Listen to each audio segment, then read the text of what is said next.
Zero Podcast is powered by you, and if you want to support us, you can do so via Patreon. Just head to patreon.com/Xbox Era. And as a thank you for your support, you get cool stuff and we get to keep doing what we do. Now let's get into it.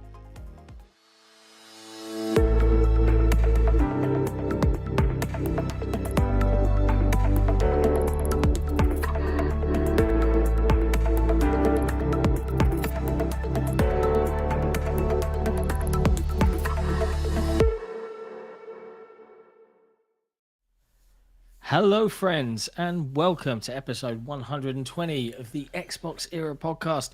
I'm Sika Mechanico, and as usual, I'm joined by the wonderful Special Nick. What's going on? I admire the attempt at mixing that up a bit. Yeah, I feel like you didn't commit. Just putting a different spin.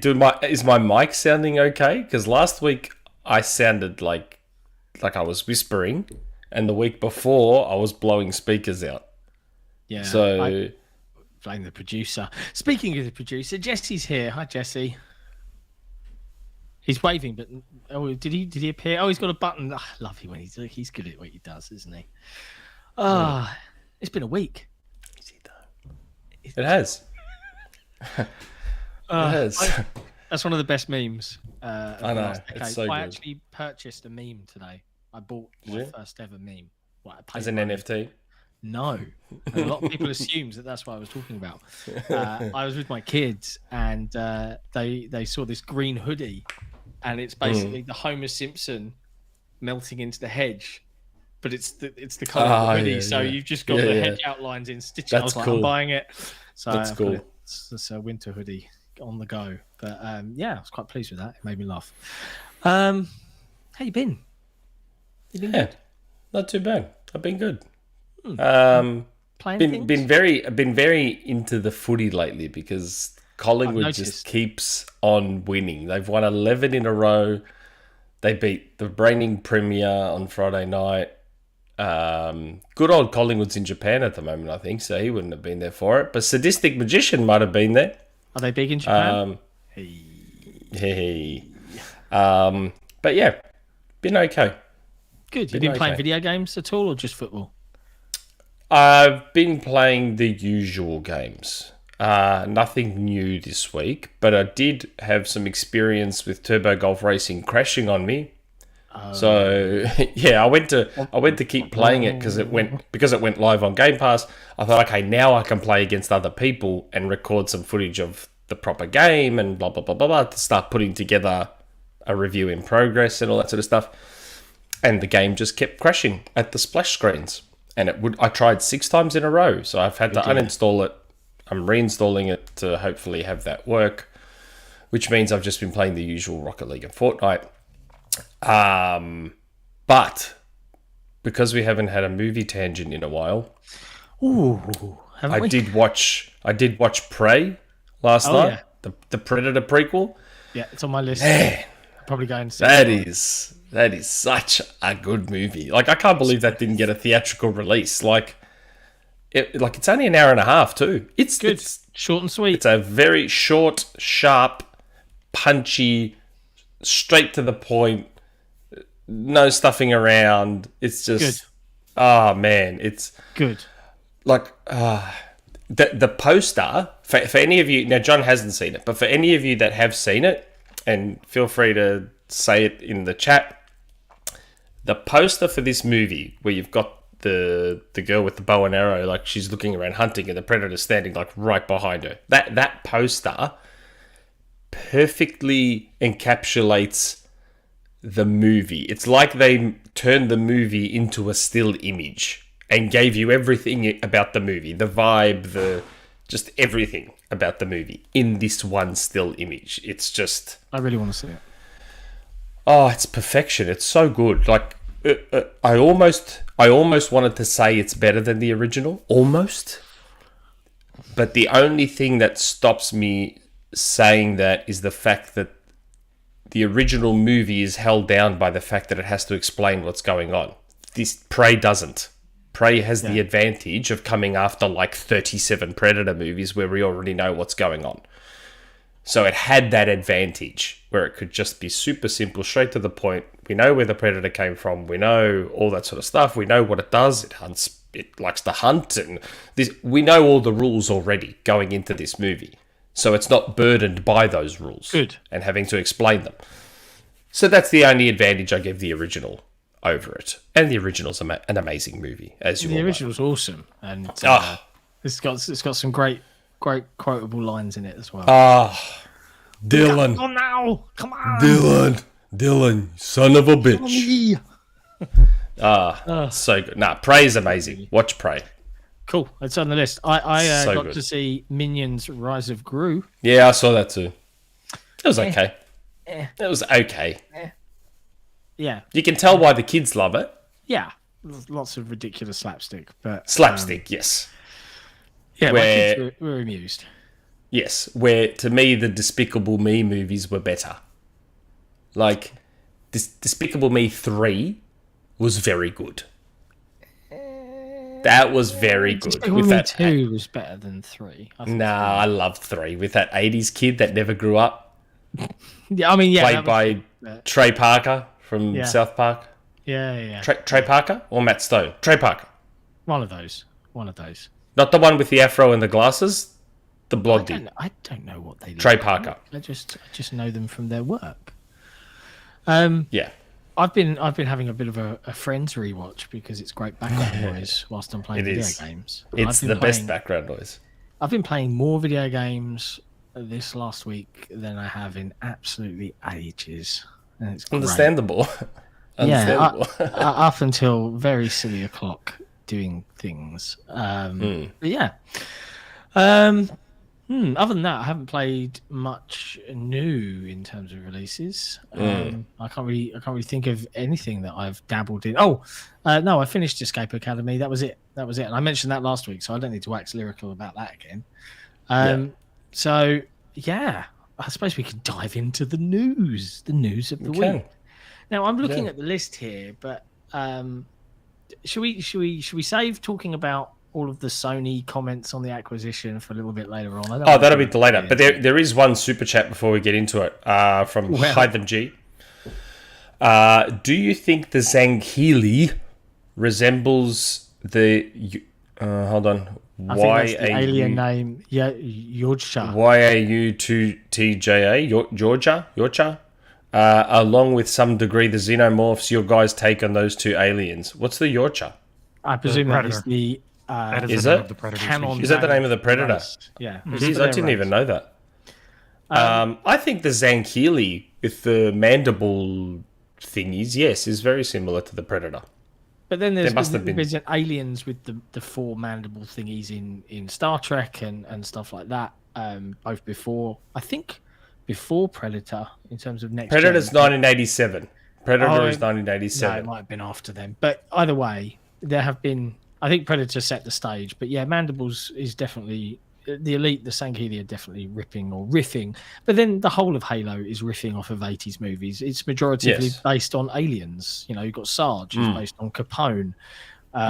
You know, you've That's got right. the badass pilot as the Halo CE pod goes down looks almost a spitting image for the pilot Yes. in Aliens. It's And you go invisible like the Predator. That's why, like, my group that plays Halo, we call that invisibility Brill, because that's the noise you make when you go and it goes Brill, and you turn invisible when you just like in the Predator. It's the same noise. So yes, it's probably a bit of both, Alien and Predator. Yeah, for sure. Hey, Logitech, makers Yes. of keyboards and mice, are working on a dedicated cloud handheld, not just an Xbox handheld, but a taking care of several services all at once. Yeah, I wonder how that's going to work.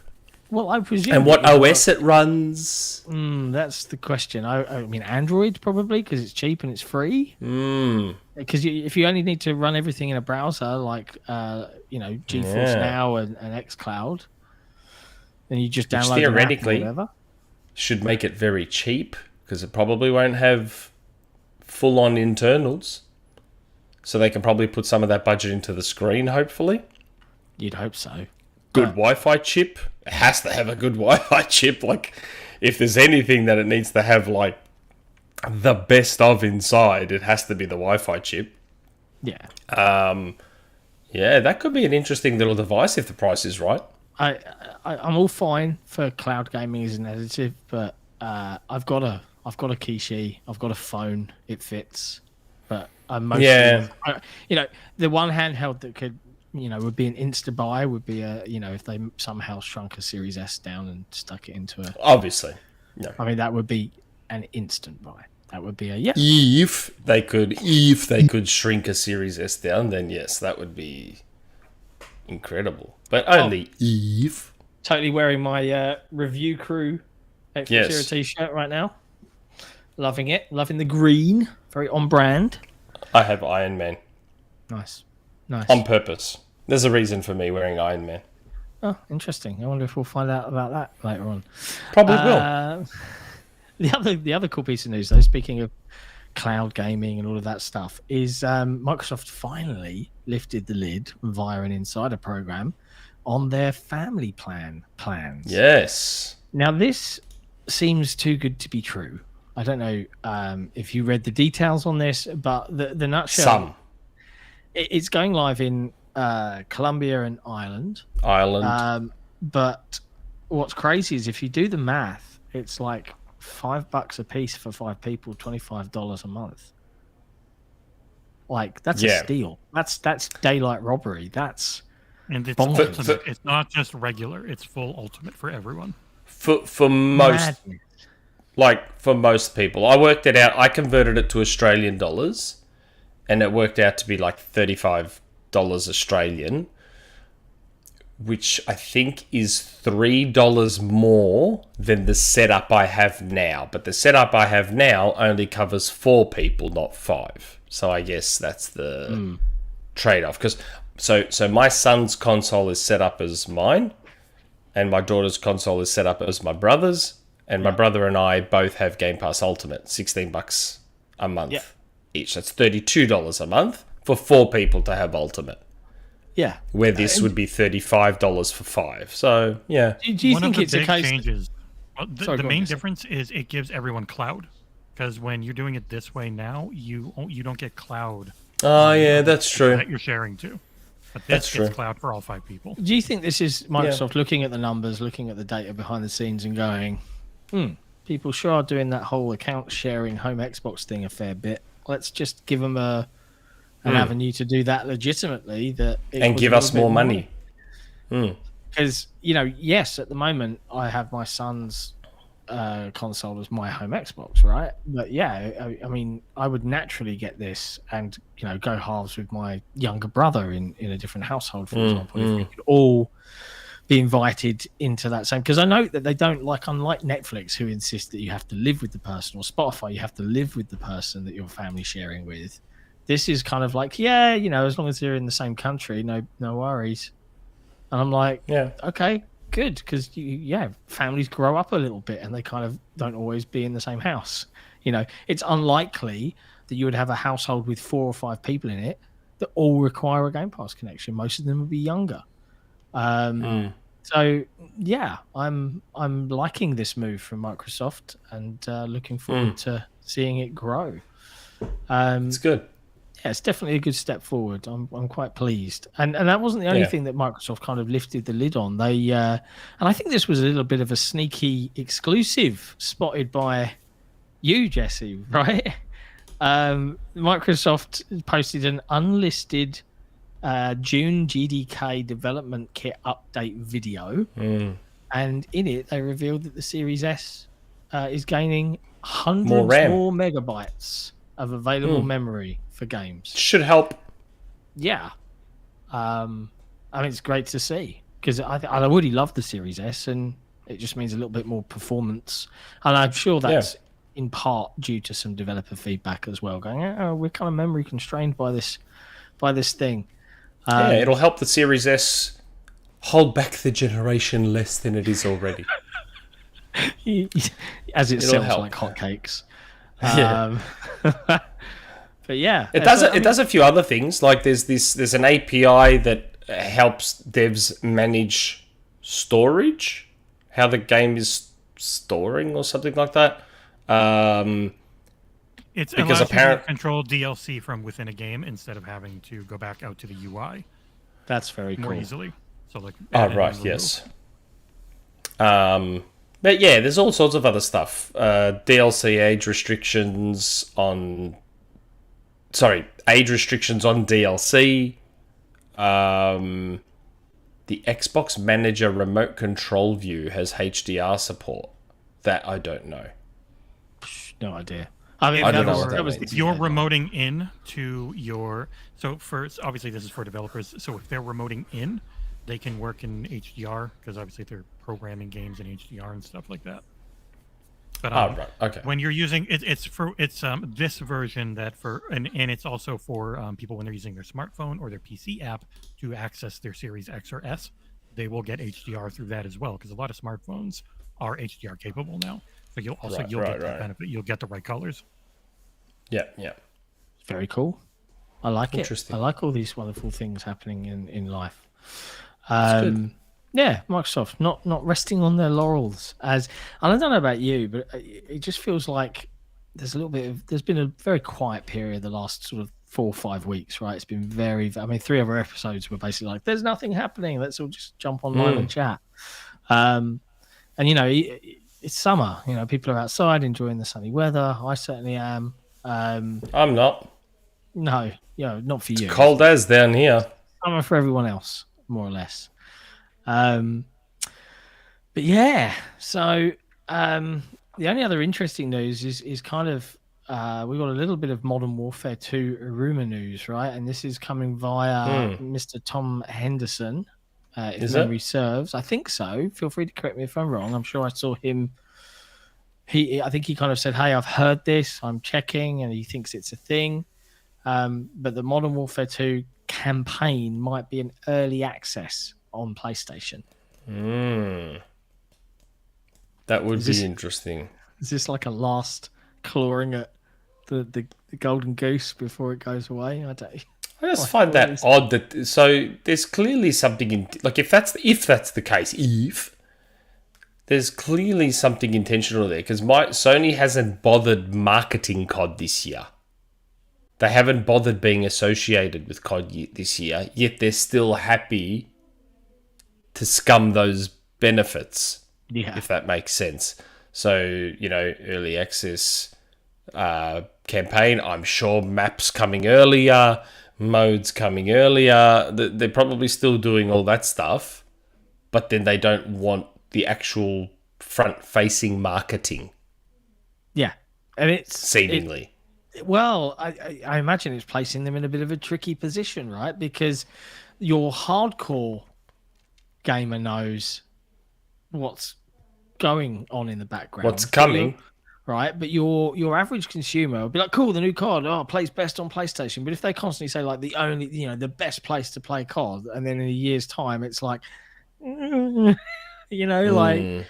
it feels like a little bit of a weird position to be in. I don't envy them. I suppose it's a bit awkward. It is. It's very as evidenced by probably the biggest story of the week, right? Which is that's a funny thing. It wasn't a story and it became one. Exactly. So let's dive into this, and indeed, I'm sure the chat will enjoy all the hot takes that we're about to spew out of our mouths. But the nutshell was a bunch of different government organizations are allowed to ask Microsoft a series of questions about the Activision acquisition. And Brazil started their review process, but it's all available to read online. And the government asked a bunch of questions of a variety of all the big publishers. Businesses across the gaming sphere, right? So Ubisoft, EA, Take-Two, Sony, Nintendo, etc., and asked them a series of questions. And this thread was summarized very nicely by a user on Resetera, called IDAS. IDAS. Or IDAS, could be that. I don't know. But there's a lot of interesting things here. But the most interesting stuff that just went viral and I think clearly shows that there is some concern from the Sony camp. Sony having a whinge? They did have a little bit of a whinge, didn't they? They had a bit of a whinge, let's be honest. They seem like they're happy about it. They had a whinge. Like, let's be brutally honest here. They had a whinge.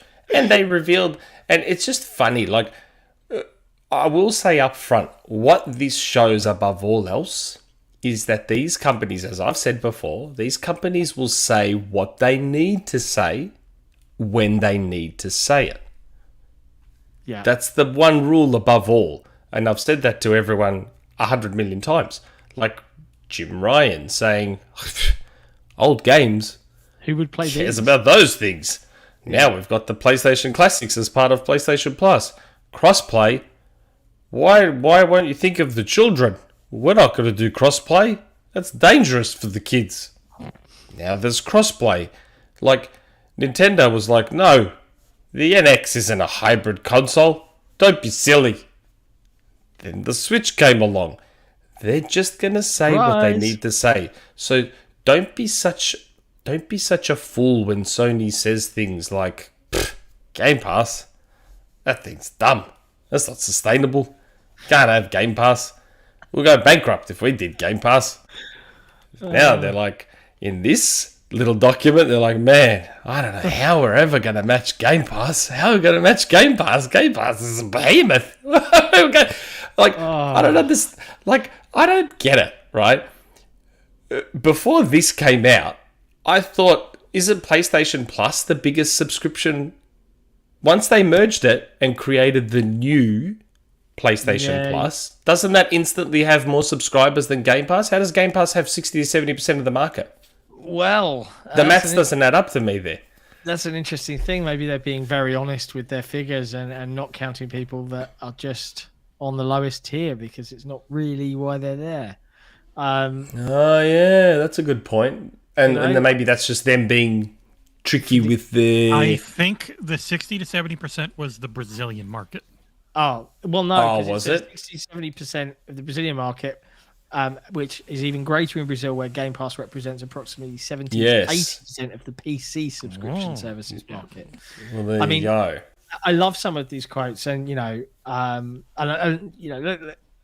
Idas has put the thread up, so all credit to him for translating it and doing all the hard work. Although we've seen the documents, and I think we put our own thing up as well. But there's so much interesting stuff here. Like, I think where is this? Apart from Activision, there are a few developers, publishers capable of producing AAA games such as EA, Take-Two, and Epic Games. These games tend to be long-running franchises with big budgets.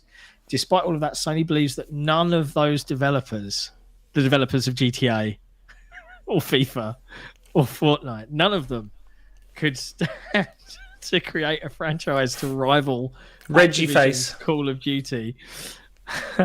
Reggie Face. Which stands out as a gaming category on its own. I mean, I loved the box art someone did for Modern Warfare 2, where it was just three Yeah, I quotes know. from They Sony, had all those quotes. which stands out as a gaming category all of its own. What was it? Well, I can't remember what the other ones were, but The title of our podcast this week, Cannot Be Replaced.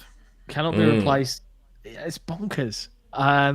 There's just so many layers to this, though, and There you is can a lot. come at it from so many different angles. Like we said, you've got the flip flopping, you've got the goalpost shifting, you've got the hypocrisy, you've got all that sort of stuff.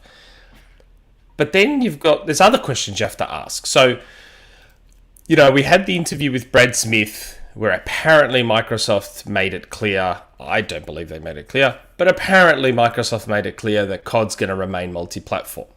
And then, of course, you had the usual fanboy trolling on Twitter and stuff. 70 billion for nothing. But then I think, well, hold on a second. What's Sony so scared of then? If the status quo is going to remain, and Sony knows the status quo is going to remain, then why do they care? What's the big deal?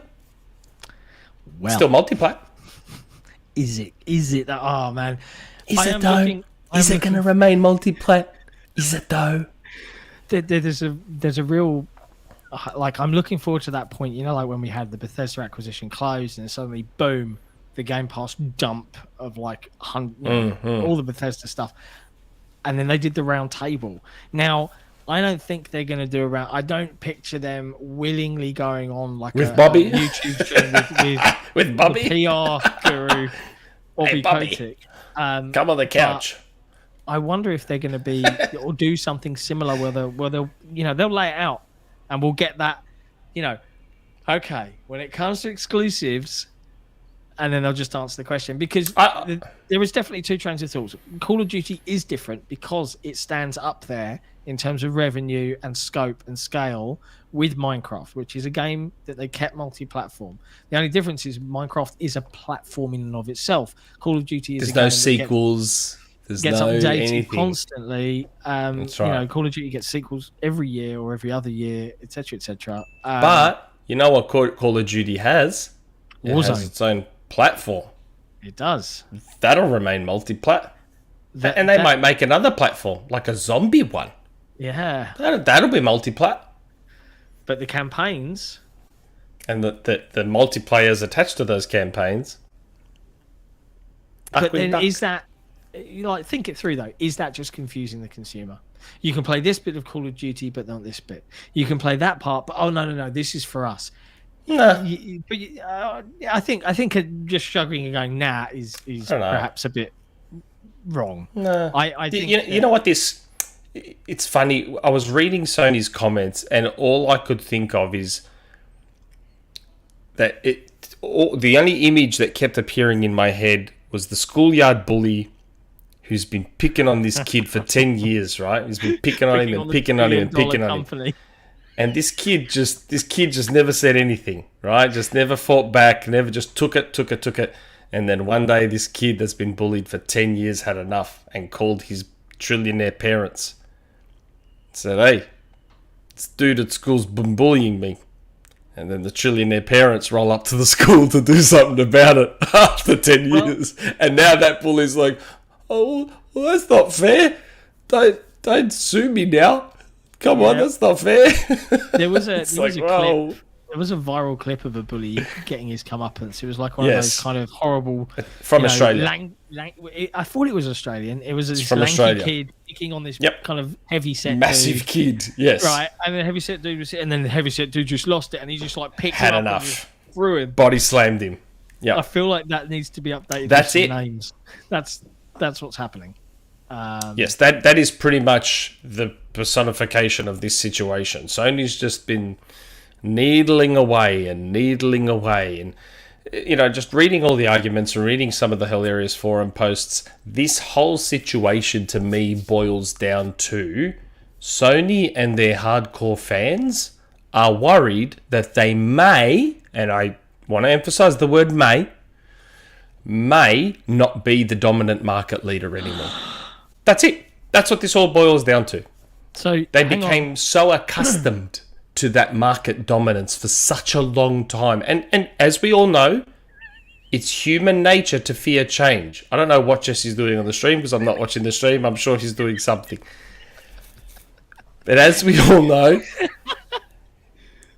human beings fear change. And so now that things are potentially about to change, they're very unhappy about that. Well, and this is what's so stupid. I get the worry. I don't think the scenario of Sony going, getting Sega'd, which is amusing in and of itself because Sony. That's not going to happen. Right, that's not going to happen. And the reality is that if you love Sony games, and I'm talking purely first party here, if you love the way the platform, if you love the PS5 DualSense controller, all the setup of that ecosystem, it's not going to go anywhere. No, but I think that fan base, and probably I'm talking more to the cult. Yes, the toxic, hardcore, the real crazy ones, fanboys that Sony are so good at cultivating themselves. Yeah. They are, they're going to lose their. Oh, it's my preferred. It's going to be less that Microsoft are going to come out swinging. I mean, they're already. What was it? The last 3 quarters in North America, they're the top selling console. Despite supply constraints, despite the fact that they're not releasing any first party games. No games, yet still selling the most consoles. How's that work? I mean, and hold on a second. That reminds me. I mean, Sony makes all the best games, don't they? So what's the problem? What's the problem if a third party game goes? I mean, don't consoles only sell because of their first party exclusives? Isn't it the only reason people actually buy consoles? That's what I was led to believe. It gives prestige when you have Game of the Year award winners, blah blah blah. It gives prestige to your brand, but I mean that's why the Wii U and the Dreamcast were the best-selling consoles of all time, weren't they? Through the strength of those quality first-party exclusives. Isn't that why everyone bought Dreamcasts and Wii U's en masse? Isn't price that why? Matters. Oh, okay. Price matters. Oh, it was just funny to see Sony shatter their own. What's he doing? Seriously, what's he doing? I'm not watching the stream. What's he He's putting doing? up hilarious Jim Ryan and Phil Spencer memes. And it's just cracking. I keep spotting them in the corner of my eye. I'm gonna have to put up the stream somewhere, like on my second screen. I've got a second screen up here. He does a remarkable job producing the podcast, so I feel rewarding it with laughs is the least I can do. Oh dear! I don't want to watch because my internet probably can't handle it. But like, it was just, I don't know. I found it funny to see that when the shit hit the fan and Sony had to get serious, they obliterated the arguments that they got their army of viral marketers to espouse for them. Yeah. They basically obliterated all those arguments themselves because shit got real and they needed to say something. So they were like, okay, well, we can't really keep peddling that whole Game Pass sucks thing because clearly it doesn't. And we can't keep espousing, that exclusives are all that matters because, COD's the reason people buy our console for real. So, And that was one of the other quotes, right? Was that they believe it would take several years for a competitor, even with substantial investments, to create a rival effective for Game Pass. But in what context? I found that comment interesting. In what context? In terms of something being as big as COD or the quality of the game itself? I don't know. Like, in terms of the quality of the game, I would argue a ton of developers could make a game as good as Call of Duty or better. In terms of the actual game itself. It's funny you mentioned that, Nick, because obviously, as we mentioned at the beginning of this segment, Sony weren't the only ones interviewed, and all the other ones, including publishers like Ubisoft, consider Rainbow Six Siege to be a competitor to Call of Duty. Battlefield from EA. Battlefield.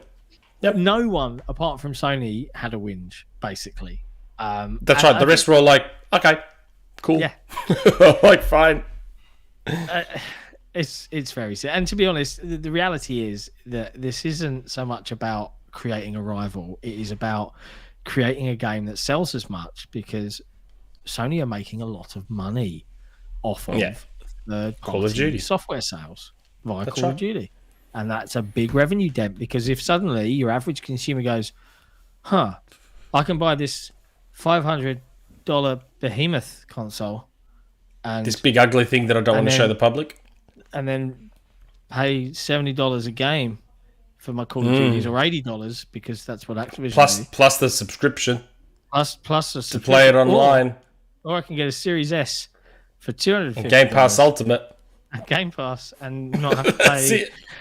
That's the reality. It is what it is. That's probably what they're really scared of. They're scared of the fact that someone can just buy a Series S, get Game Pass Ultimate, and there's their COD, there's their online gameplay for a fraction of the price that they pay on PlayStation. Yeah. And that's with the console that's already selling quite well in the Series S. We've got a super chat here from Retro Rich on this topic. Yes, we do. COD is the biggest pull from Activision Blizzard, but if Microsoft ever go back and let Beanox do Tony Hawk's 3.4 remake, it could be big for Game Pass. Yes, it could. They should let Raven do whatever they want. They should let High Moon do whatever they want. Vicarious Visions, unfortunately. I mean, look, I don't. Surely it's still possible for them to,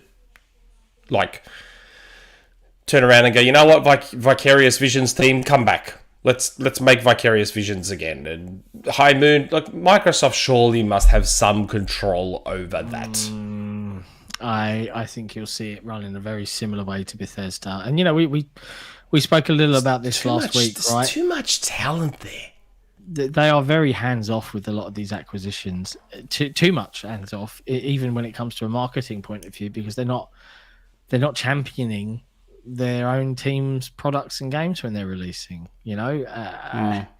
So do I expect them to realize the PR win of reforming that team and going away and remastering those games and releasing them on Game Pass? No, I don't.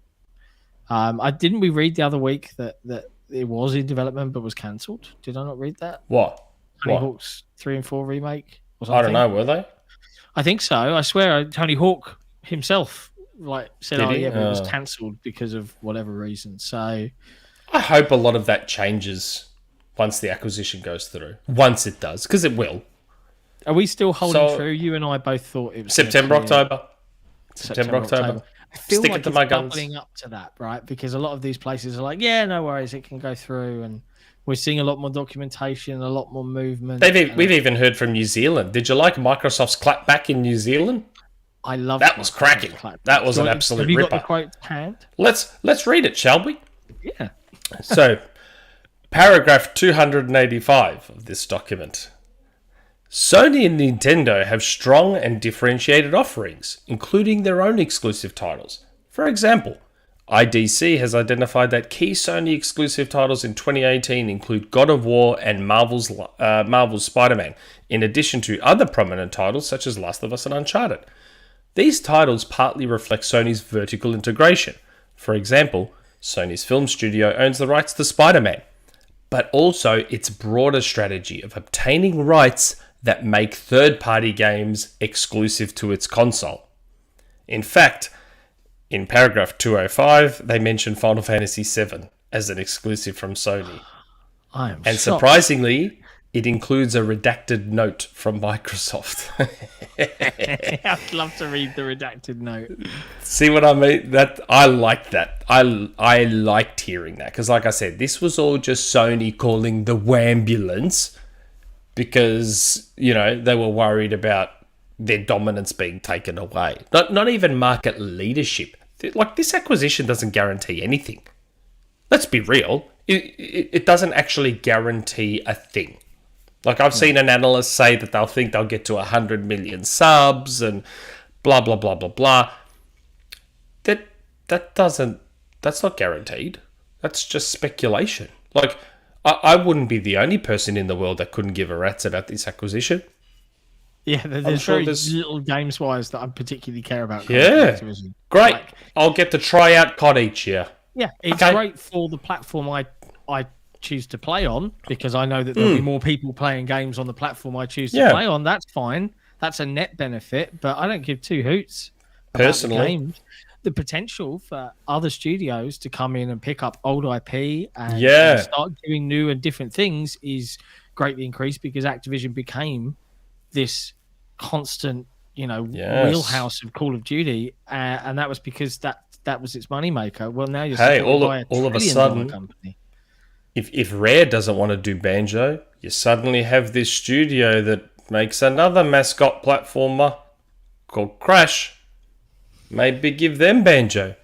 Hey, High Moon, what are you guys doing? You're pretty good at action games. Why don't you make whatever? Crackdown. Why don't you make... that part is exciting. But let's say hypothetically, Microsoft and Activision keep everything as is. The miserable COD factory where every studio is working on COD and nothing else. I hope not.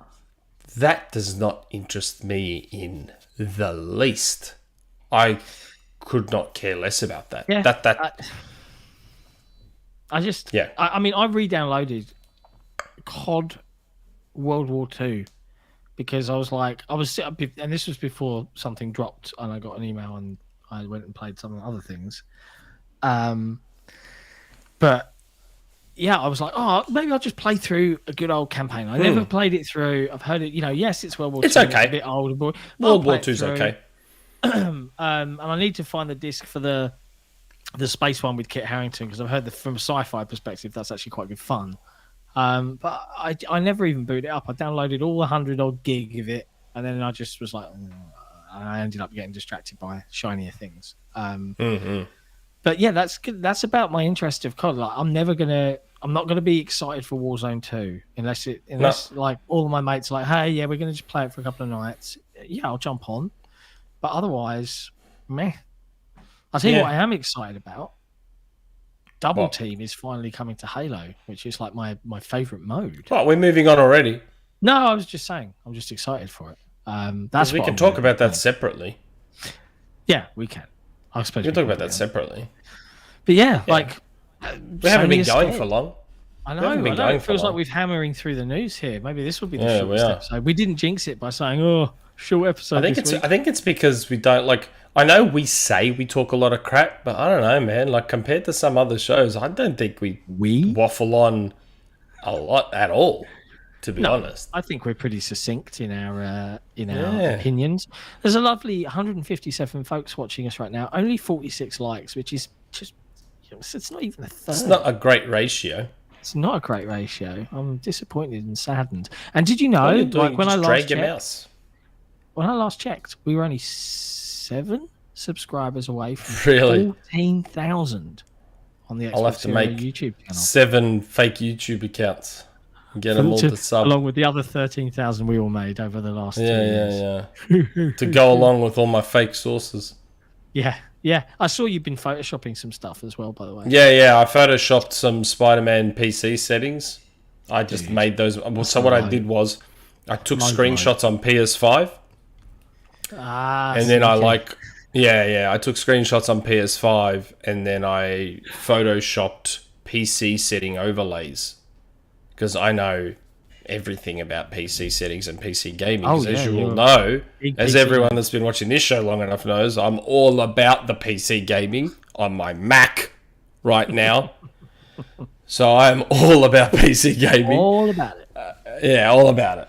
So alongside the Last of Us settings that I also photoshopped and made, I also did these Spider-Man ones. And I put them on Twitter. Nice. I mean, they're fake, right? That totally explains why of course, yeah. a certain publisher hasn't come after me yet. Because they know it's all fake too. Don't fake it. Fake it till you make it. Here's a hypothetical question for you. And I want to, while we're talking about Sony and the Activision acquisition and what the rest of, this year, right, Microsoft fans are used to this, right? Wait for right? And now we're on the latest round of wait for 2023. But we know that the games are all coming in 2023. Well, the flood starts to happen. There's actually a little bit of wait for in the rumor mill. Well, and I even saw. I think Jez said he'd heard some bits and pieces on Perfect Dark, and I'm totally going off something I read from Klob's Twitter. In the development's going quite well, actually. All of this wonderful stuff. And I think about all these games that have been announced that I know are coming. Some I'm interested in. A lot of them I'm interested in. Some I don't care about, but I know will be enjoyed by people that are fans of the genre. And Sony, what have they got announced after God of War? For next year? Yeah. Spider-Man 2 and Wolverine. For next year? Oh, I don't think Wolverine's next year. I think Spider-Man 2 might be next year. But I'd be staggered if Wolverine is next year. I don't think Wolverine will be next year. Insomniac are great, but I don't know if they're that great at doing that job. But Wolverine would be more 2024 or 2025. That's not something I've heard. That's just pure speculation. I'd be shocked if they could. Like, think about it. If both those games were next year, we're now in the second half of 2022, and all we've seen is 2 CG trailers. I'd be surprised if... I could see Spider-Man, because it's built off. But anything else? The first apart from MLB 2023? Which is coming to Game Pass. But anything else? Like, if they're having... they posted their earnings, and didn't they see like a big subscriber dip from Plus? Everything dip. Missed targets across the board, and yet Nintendo, they've not really released anything first party this year, and otherwise hold on, flat. hold on. Apart from Mario Strikers and Kirby. And Kirby, and I think there's Pokemon games coming.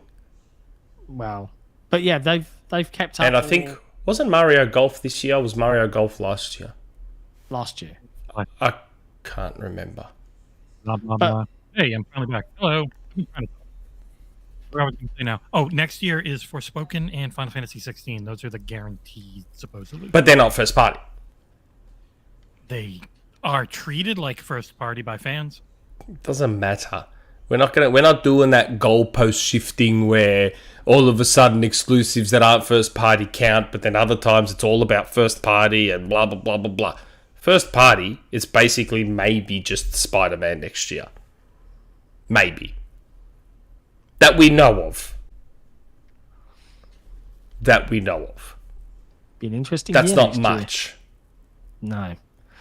And that's why it's good to sort of not be a stupid idiot and like get involved in all that list wars crap. Okay, Microsoft's got nothing for 2022, but now it sounds like Sony's not going to have anything for 2023 outside of maybe 1 or 2 games. So, but then Microsoft for next year has what? Forza, Starfield, Redfall. Possibly Perfect Dark. Possibly Hellblade. 2. That's just the first. Possibly Avowed. Possibly. Do you count third-party AAA Day One Game Pass things though? Because it is a different paradigm than Sony. It is, because it's part of the subscription service that is the platform in that way. I don't count those, but that's just a me thing. Yeah, I Same way count it in a different way. Like it still counts in a new way though. Yeah, I know what you mean. I'm trying to think of a better way of putting it. It's kind of like, Diablo 4. Customer, if you're an Xbox customer and you subscribe to Game Pass, Overwatch 2. there's a slightly different mindset, right? And I'm trying to verbalize a bit better what you were kind of saying, Jesse, in that if there's an exclusive game coming to PlayStation, you've got to be interested in the title and willing to drop X amount of cash $70 on it before you get to play it. Whereas my mindset is a little bit different for Xbox and Game Pass because it's more like, it doesn't matter if it's announced or it's partnered with us, it's coming to Game Pass. And I'll play it when I play it. It's coming to, and they're all coming. So they rise up a little bit in my mind share. And I think that's kind of what you were alluding to. It's just a different paradigm of having to pay versus having it be a part of the thing that really is the platform. Like if it was PlayStation Plus, if PlayStation Plus was getting Forspoken Day One, I'd look at it a lot differently than spending $70 on it. Yeah, you'd be like, I'll try it. Hey, we've got 69. And they'll come. They'll come eventually. Yeah, they're gonna have to do it, aren't They're gonna do it. You know, how long have I been saying Jim is doing this very slowly in baby steps? He's doing it all. So Sony is just going to match Microsoft with everything. And I'm saying that in the best possible way because I'd like them to do that. I want Sony doing that. I would happily, right now, I'm giving Sony basically $0 outside of my Plus subscription. If they added Day One games, all of a sudden they're going to get a lot more money from me. Every single month of every single year. Adverse to doing it. When you read that a game that cost and took as many man hours to make as Last of Us 2, and it only, and I don't mean it's like 10 million copies. That's it. It's not a lot compared. Not in context. Yeah, to the behemoths of the industry. Yes, 10 million copies of a game in isolation. Impressive. Fantastic. Most indies would kill humans to get 10 million copies of their game sold. So in isolation, 10 million copies of a game is great. In the greater context of it's your biggest IP, it won all these awards because it's apparently the greatest game ever. You've got 140 million consoles to sell it to, if you include the PS5. And you only sell 10 mil. And I'm sure some of that was bundled. All of us, and I'm sure some of that was on sale. Stop it. So all of a sudden, your 10 million is like, But if you had that subscription and you had like 50 million people giving you $10, $15, $50 every month, you got your money back. Yay. Yep. And you're getting more money. Players. Yes. And you're going to get people that maybe, those 20, 30 million people that didn't buy Last of Us, maybe they'll give it a try though on their sub. And maybe you'll gain new fans that will then buy it on sale and you have extra copies sold. I buy plenty of games despite having a Game Pass sub. I bought Devil May Cry 5, even though it was on Game Pass. I don't buy anything. I do. Anymore. I buy them on sale. I wait for them because like a lot of the other dummies, I'm also a dummy sometime, and I like owning my games. So I still buy games, but I buy them on sale. I bought Crackdown 3. $20. So I bought it. So I bought it. So, yeah. We missed a super chat, by the way, and it's probably the best super chat of the night so far. Really? I thought we read them all out. Jeremy Jeremy G. The Xbox Era podcast is irreplaceable and influences people's podcast choice. I mean, it's true. It's true. That's what we heard. Whoa, hang on. What? Does it though? Is it? I don't know. I just find it funny that this all boils down to fanboys. Wow, my console's not going to be the dominant market leader anymore. Pretty much. Well, I didn't say not going to be the market leader. The dominant market leader. There's a difference. We'll pay you to not publish it on your platform or that platform. Because you have to understand something, right? And this is me trying to have some empathy. It may be a poor attempt. Fine. Word of warning. So, if you're a kid that grew up on PlayStation, or if you're just a PlayStation fanboy, PlayStation 1 era, Sony was dominant. PlayStation 1 outsold the crap out of everything. The Nintendo 64 didn't even get close, and the Saturn, lol. PlayStation 2 comes along. Even more dominant. 115, 120 million consoles or something. 125, I can't remember. Some ungodly number. Or was it 150 million? I can't remember. Something very high. It was some ridiculous number. Xbox 25 million, GameCube 20 million. Dominant as all hell. PlayStation 3 was a blip. Still sold like 85 million consoles, mind you. Like, that's quite an effort for your worst selling console to still sell 85 million consoles. PlayStation 4 comes along, dominant again. 120 million versus like 50 million. And then the Wii U was like 12 million. It was like, so they, as a PlayStation fan, you are accustomed to dominance. You've chosen the winner. You're on the winning team all the time. Yeah. That is what you're used to. That mindset is pervasive. Think about it. Seriously, think about it from a sporting perspective. If your team is dominant for a long, long time, how do you react when they're not anymore? You get fucking upset. You get real upset, don't you? When your sports team's not dominant anymore, you get kind of upset and salty about it. Yeah. I'm not being a smartass now. This is legit. It's that sporting tribalism mindset. So the fact that, and usually when your sporting team's not dominant, it's something you don't normally see coming. That drop can be sharp. Aging players, maybe you lose some players, when players get injured, all of a sudden there's this drop.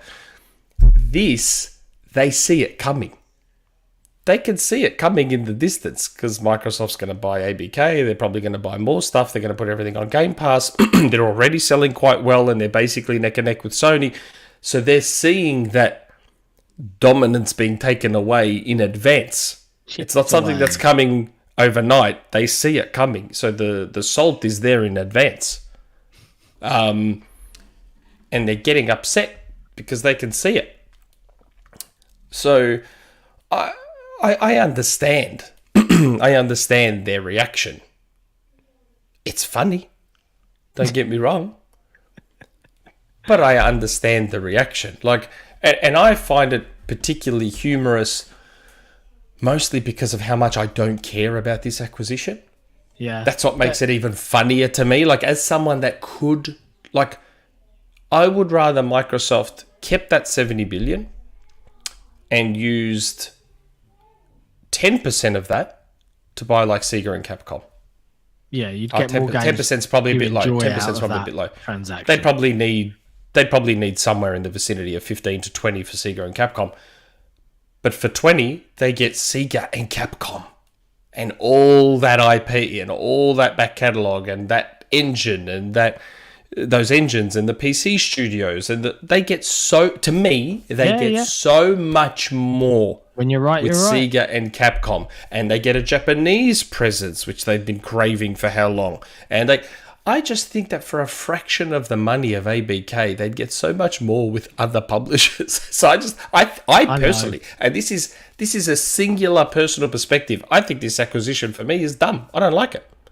But I get why they're doing it. You can acknowledge the impact from an industry perspective that it's going to have on everything. Everything going forward once that completes is going to be a bit different. I'm obviously acutely aware of the enormity of it, and I understand why Microsoft are doing it.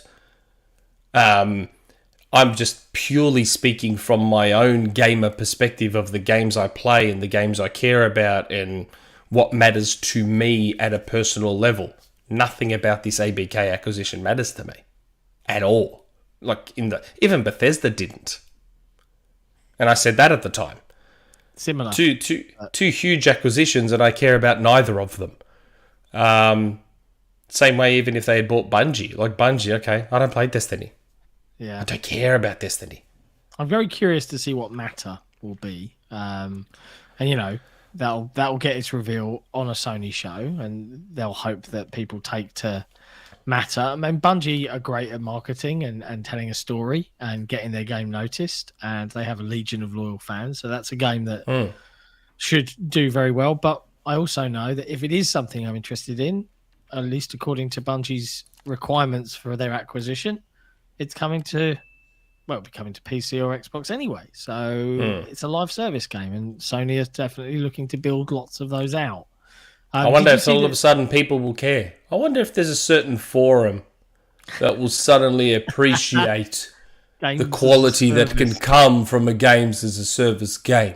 Hey, did you see Sony sent out a questionnaire asking how people, you know, how they feel about NFTs, or, you know, are they interested in digital collectibles that totally aren't NFTs, but they're digital collectibles? Yeah, that cracks me up. I was like, oh god, this is the last thing you need right now, Sony. You don't need just because you took away the word blockchain. It's not a. It's not enough. It's all the same crap, man. It's all the same crap. It is digital collectible. It's man. Right click, save as. Yes, Pico Trek. You're right, mate. I will rejoice if Microsoft were to buy Epic, because then Microsoft owns the two games I play more than any other, in Rocket League and Fortnite. See, I wouldn't. Again, that would be a. I mean, I'd be curious about the industry benefits of Microsoft owning Unreal Engine 4 and 5, but that makes more sense to me than ABK. That makes more sense to me. Microsoft has GameStack. How long have I been saying Microsoft wants to be the backbone of the game development side of things? So to me, buying Epic makes way more sense than buying ABK, because with Epic they get a new game store that they can use to replace their garbage one on PC. They get 3 of the biggest games as a service games in the world in Fortnite, Rocket League, Fall Guys. They can't replace their store with the Epic one. It just doesn't. Can't they? Their entire smart delivery system is built around. Yeah, that store's not going anywhere. It can only improvement. Like, they'd integrate the Epic store into the Microsoft store, and then maybe focus on the Epic store within it, because they've talked about doing that, of bringing stores into the Microsoft store, and then those stores just run the way they should, but everything can be part of the Microsoft store. They've already done that with one of them. Back when I had my Surface, I noticed, I think it might have been Epic that was on the Windows Store, but then it just runs Epic like normal. Yep, but then that allows the tie-in type of stuff. But they can just get rid of it. Yeah, I guess so. Smart delivery. But then they'd also own Unreal Engine. So they'd own Unreal Engine, they'd own id Tech, they'd own all these engines. Like, to me, an acquisition of Epic totally makes sense. Totally, yeah. And they wouldn't lock anything down. So this isn't about exclusives. Like, no, they're not going to lock down Rocket League, Fortnite, and Fall Guys. And usage and stuff like that. Yeah, I'm just talking from a business perspective now. The acquisition of Epic would make so much sense. And remember, I said this a while back. I said, buy Epic if you're smart, because what's going to start to happen is movie studios are going to want to start making CG movies on the cheap. And they're going to start doing CG effects in Hollywood movies on the cheap, and they're going to start using Unreal Engine 5 to do that. Why not buy Epic before that takes off, and then reap the benefits of Unreal Engine 5 being used in the movie industry, and the gaming industry, and this industry, that industry? But this is just a business thing now. We get no benefits as gamers out of Microsoft buying Epic. Like, there's no direct benefits to us. All their games are free-to-play games as a service games. I'm just saying, from a business perspective, I think Epic would be a smarter purchase than ABK from a business perspective. It is, but I'm sure Microsoft know what they're doing, and it was uniquely. Do they though? Do they? It was a unique opportunity because of everything that had happened. So it was a very business savvy move. But Sony seem a bit terrified of all of this happening, and it's going to be interesting watching it all fall apart. Yeah, but Sony has no right to be terrified of anything.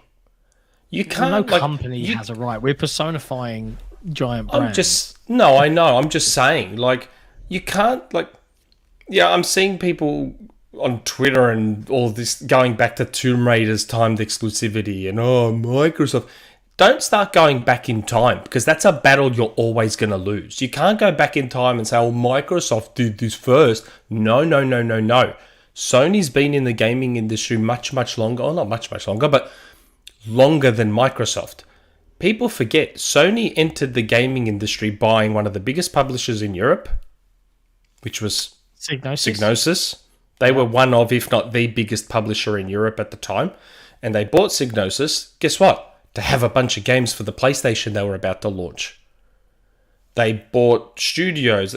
Guerrilla they bought. Naughty Dog they bought. Insomniac now they bought. People talk, Sony doesn't organically grow shit. They've built a few of their own studios. Most of their studios were acquired, just like a lot of Microsoft studios were acquired.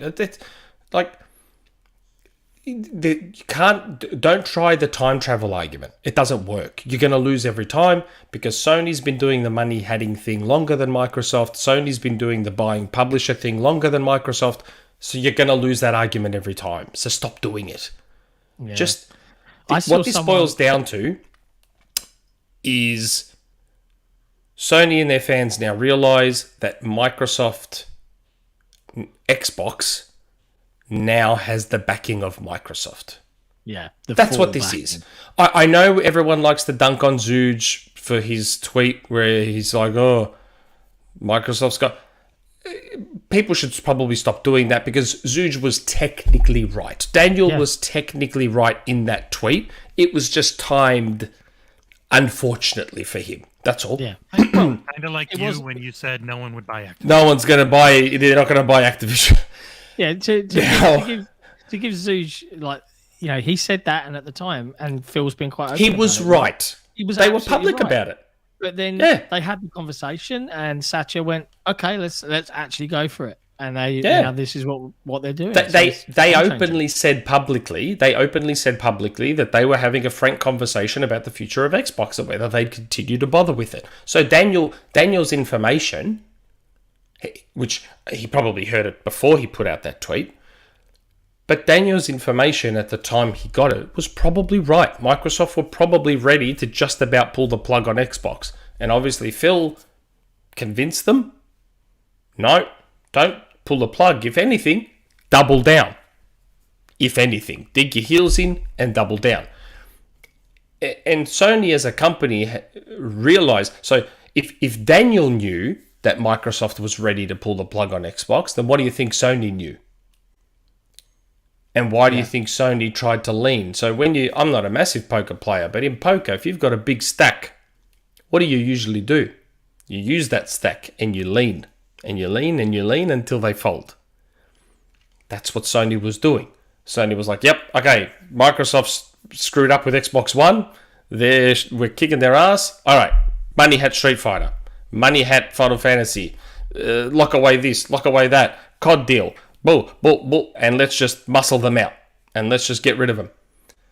The funny thing is, if Sony had just backed away, Microsoft would have just left on their own. Yeah. They would have just left on their own. Instead, they poked the bear. And now the bear's pulled the wallet out. And that's what they're all worried about, ultimately. Really, let's be brutally honest. That's what they're worried about now. The big wallet's out, not the car change wallet. The big fat wallet is out now. And that's what they're worried about. Ultimately. Yeah. And it's going to be a painful journey. It's going to be a painful That's journey. where the fear comes from.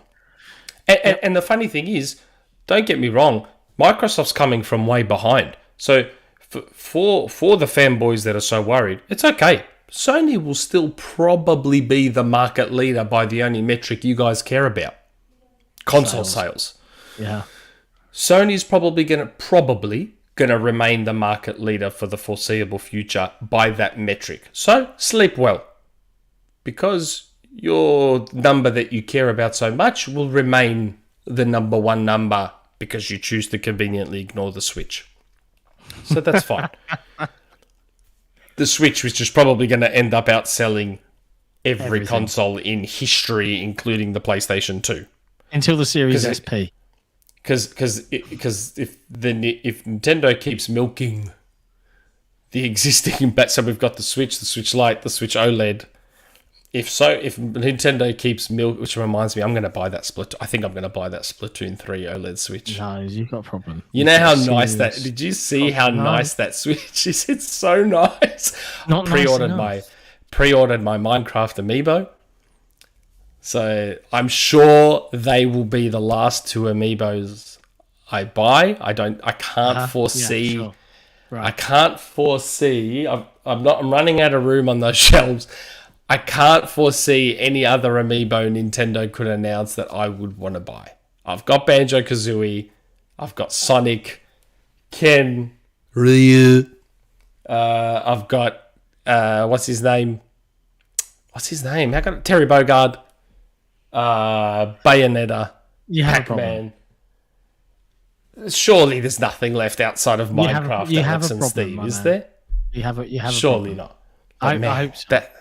That Switch, have you seen it? That Splatoon 3 Switch, it is nothing for me. Gorgeous. Nothing. The gradient Joy-Cons with the splatter paint. Oh, it's beautiful. It is beautiful. Ooh. Hey, and my wife will get the Animal Crossing one. I want to talk some Halo news. Halo news. Are we done with the ABK stuff? Done. I don't think there's anything so so you've to summarize, the too long didn't listen. Microsoft has Big Fat Wallet. Sony's called the Wambulance. And here we are. Yeah, that's the long and the short of it. We were going to call this episode the Wambulance. I missed the old Bungie update. The weekly Bungie update used to have a section in it from the Halo days called the Wambulance, which was great. Yeah. We were going to call this episode the Wambulance, and I had made, maybe Jesse could even show it. I had made a YouTube thumbnail for this episode with Justin Timberlake that we were going to use for this episode. It's just Justin Timberlake dancing, but as a massive Justin Timberlake fan, those of you who know Justin Timberlake would immediately get the reference with the name Wambulance, with everything that's going on. Justin Timberlake, Crimea River. Yeah. Great track. Justin Timberlake is an amazing... Beautiful. Justin Timberlake is an amazing artist. That was going to be the thumbnail for this episode, which I thought was clever. It was, I'm amused. Yes. But I want to talk some Halo news because Halo did their little drop pod and they talked about other things. So some cool stuff. Doubles is coming to Halo. And that's all great because I'm really looking forward to playing Double Team again. It's coming in social and ranked. God, I haven't touched Halo in a while. I need to go back for the battle pass. I'm level like 30 or 35. I've still got a long way to go. You do need to go back. I think I've done it. I think I'm level 100 now. But I stopped worrying. I stopped worrying about the weeklies at that point because I usually I don't care about the weeklies anymore. But they also merged the you can put any visor color on any Spartan, and they've sorted some attachment stuff out as well. So they're making some slow and deliberate changes. But we're now, more or less a month out from, I guess, season 2? Which, season 0, season 1, season 2. And I think that somewhere on the roadmap there is the Forge open beta that will stay in beta until it's done as part of that season. But I have seen that some very naughty modders broke over the last week or so. They broke the co-op flight that was going on last week open and got themselves into an early accessible copy or build of Forge. Yeah, we talked about this last week. We did. And Forge I keep seeing stuff on Twitter that just And looks unbelievable. It's so good. Yeah. Oh Yeah. my god. The It stuff is- they're making, man. It's very impressive, isn't it? I've seen a lot of very amazing. positive reaction from people who are blown away, and they have given me permission. I could like, we could start posting stuff and talk about stuff that has been a part of that co-op flight build. I'm not going to do too much because I'm busy on other things. But what I can say, and it's just as my pure reaction to what's available out there and the community's reaction to it, yeah, you should be excited. See the about lighting stuff? things. Like the lighting, like I want People to are talk cr- about it. I want to like talk people about are it. people are creating stuff that looks better than Infinite. Using Infinite's own engine. They're creating stuff that looks better than Infinite. What people have said is that the actual lighting system is broken and isn't complete. Like it's not what we'll see even once this is ready, because you can't do the baked-in lighting yet. It crashes. Yeah, It's you're not so- even seeing.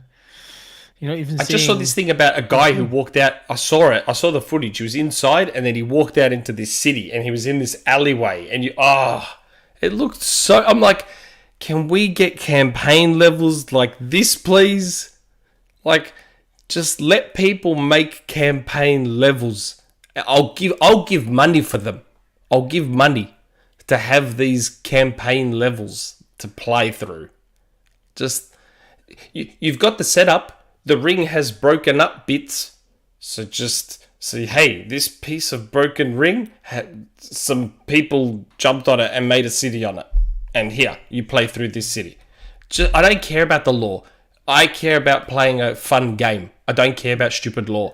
Well, the Just great for- thing for about like- this is what I'm really looking forward to. It's not just because I mini games and stuff like that are fun with friends. I'm more of a 4v4,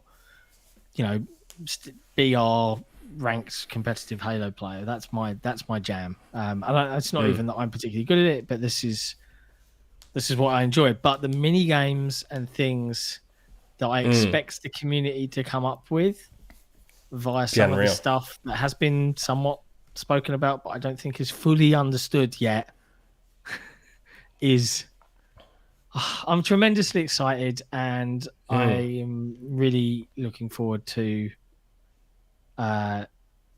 showing some stuff. And Yes, Jesse brother. Yes, Jesse brother. That is what I want. Yes, I want campaign levels where you walk through an alleyway. Yes, that's I what he do. wants. Yep.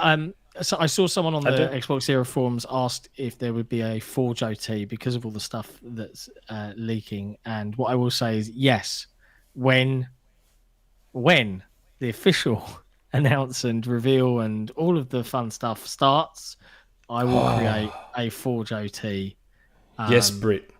that shows stuff Yes, off. Brit. Yes, Brit. Halo ODST within Halo Infinite. Yes, Brit. That's someone needs to make ODST within. Oh yeah, Hub World, jazz music. Yeah, Wouldn't it be great? it's Yeah. it's like Forge meets Dreams. It's like Forge meets like old Forge meets Dreams, like PlayStation Dreams. Sounds like it. Look, hey, come on, who bags Halo and 343 more than know. me? And look how excited I'm getting. I'm not even going to use Forge. I'm just going to sit there and be a scumbag and use everyone else's creations. Do you know what? I don't disparage you for that. I think the Forge, the actual minutiae of it, is appealing to a very certain few that will really, really, really get it. The average player will, throw some Muck stuff around and together, that's or it. Yeah. or muck around. But for the folks out there, especially in the Forge community, I used to be a moderator on Forge Hub back in the day, and it is my obsession. Like, it's the one thing above all other video games, even playing Halo itself, that I will just forge for hours, like getting every little perfect detail just right. And I've had a very, very tiring week because of that. It's a very unhealthy week. Just as long as 343 doesn't get in the way and they encourage it and they foster it, and you already see that you're probably not getting content out at the fastest click. You probably should or could. So if you've got dedicated community people that are creating high quality stuff for your game, let it flow. No worries, guys. Come on. Come and that's how a lot of people end up in jobs in game dev. Yep. And look, I don't know what their plans are, by the way. Like, I don't know what 343 are going to do, or what's going to be announced. Like, I would love that, and I think it would be a really great PR win for them to say, launching Forge, we're going to chuck up a social playlist. We're going to, every 2-3 weeks, we're going to just pull in community favorites, and we're just going to put them for everyone on the internet to play in multiplayer. We're just going to put them on there. And if they're broken, we can yank them out. But we're just going to let people experiment and have fun and be silly. And remake all those classic maps. The remakes that I expect to see. Battle Creek, Hang'em High, Blood Gulch.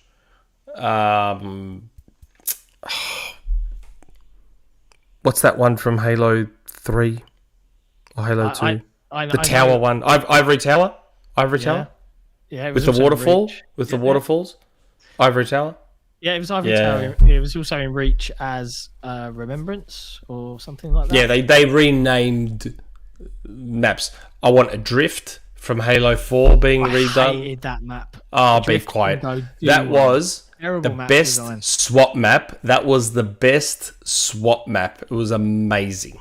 I loved it. Annoyingly designed. It was so good. Yes, as an arena map, it probably would have sucked. But as a SWAT map, loved it. Loved it. And my opinion matters because I'm the best at SWAT. So I know what makes a good SWAT map. I tell you what, I am the best at Forge between us. Yes. Me versus you. Forge off. I could maybe make a big empty room with a crate in it. Nice. Maybe. Good.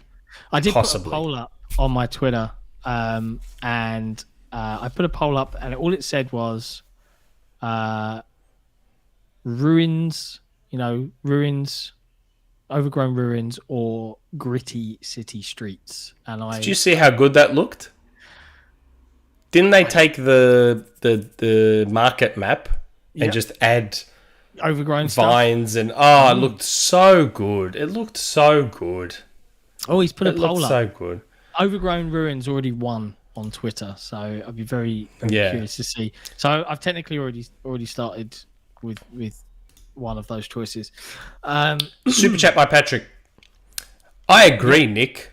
A whole campaign. They can call it Halo Infinite Reforged. I'd pay for another campaign full of crazy level designs. So would I. The ring is broken, and each of those pieces can be its own biome, and they can put different worlds and different environments and stuff on those broken pieces to be their own thing. So you have something that technically fits in with what's happening in Infinite with the broken ring. Just do it and let people make cool stuff. And I'm not suggesting they don't test it and make sure it's all working properly and fits in and yada, yada, yada. I'm not saying open slather. Just let creators give them access to the back end of the campaign and add stuff to it. Put it through its testing. That's fine. But if you've got the community doing the grunt work and building it first, and you just effectively be the QA testers to make sure it's all okay, and get it all in there, man. Yeah. Use the community. You've got a dedicated community that whinges a lot sometimes, admittedly, and doesn't know what it actually wants. But use them. You've got them there. There's just so much potential. I hope that they realise that and really, really embrace what the Forge community is capable of, because I think it's going to blow. I mean, it already is. You're seeing it, even in its final form, blowing some people's minds. Super excited. And remember, no one has ripped on Halo in 343 more than me, except maybe Gaz. Gaz is probably the only one that's ripped on it more than me. And look how excited I'm getting for it. That should be some kind of indicator, at least, if anything. But yeah, Should be good. Can't wait. Yeah. And in other forward to news, Sea of Thieves got its season 7 captaincy update. Cares. Now, here's the thing.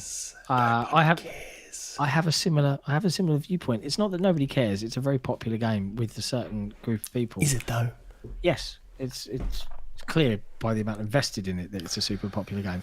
The problem is, as a seasoned veteran, and I was really miffed by this, is I haven't gone back and played through many of the seasons. Why? Because I don't care about adding more millions of gold to the already existing millions of gold that I already have. And I also don't care about doing the same quest another 100th time that I've already done because I've played that game into the ground. So I was waiting for some really, really big news. And then I saw that they did finally this captaincy update. I was like, cool, we can have our ship name and we can save the state of our ship. And there's lots of really good quality of life features. And there's two thoughts that crossed my mind. The first was, they've just made an easy mode, because I remember the days where you had to scrape to get like cannon resources for like an hour, and then you'd fight someone at a fort and they'd respawn an island away from you and be back to constantly rail onto you until you ran out of, and you were just throwing bad language and nails. Right? Are you okay, Nick? You know, I get to let you rant on about all of these things, but here's the problem. They sent me this questionnaire, so I was like, season 7, will I give it a go? They sent me a questionnaire. Do you like season 6? And then they were like, when did you last play? And I was like, I didn't play. And I was Season looking 4. forward to explaining why I've stopped playing Sea of Thieves. And they said, oh, you didn't play season 6. We don't care about your feedback anymore. I was like, what the fuck? Like, do you not want to know why I've stopped playing? Like, yeah, it's like, aren't they the most...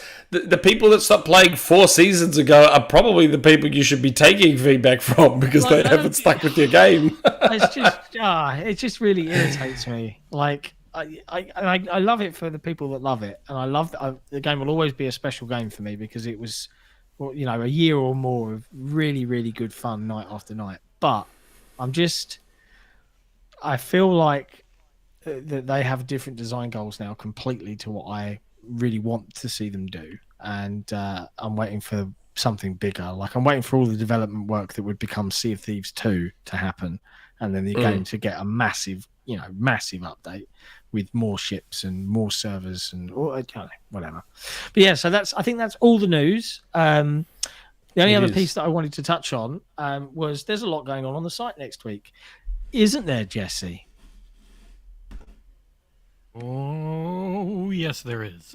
We've got at least 4 reviews coming. Ooh. On Monday, there is a Digimon Survive review coming from Lovely.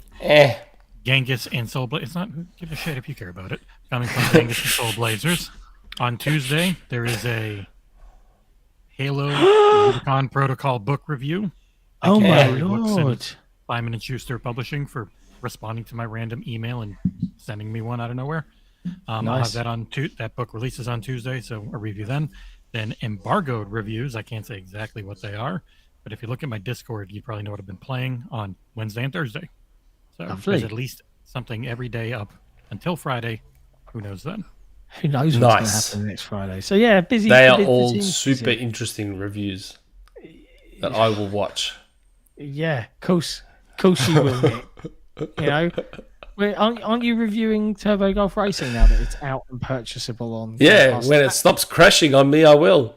Convenient. The man's been asked to do some work, and suddenly the game's not working anymore. Hey, I've pumped out like 2 reviews in the last couple of months. Yeah. Okay, I've got 8 or 9 planned for this month.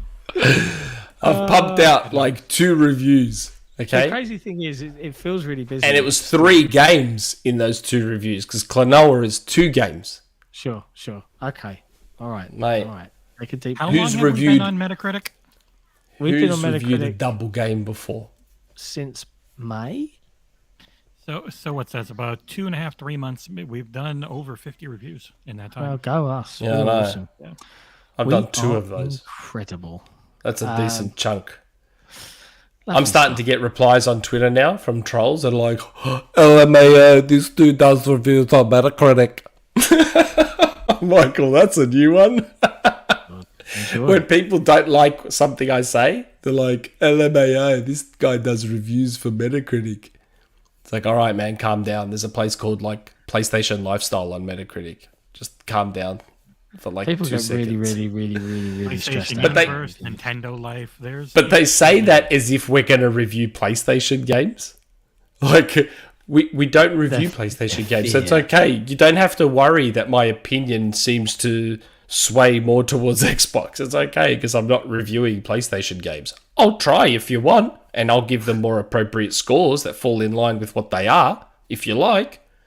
But I doubt we'll get PlayStation review codes, unless we use the PC loophole. And review them on PC, which is a Microsoft platform. The Maybe we PC should look into that. No, we're busy enough. I think you've got a rumour mill this week, Nick. Do I? don't you? I believe so. I don't It know. says so in my show notes here. that- David Castillo in the chat says, saw Spider-Man leak by Nick. No, you didn't.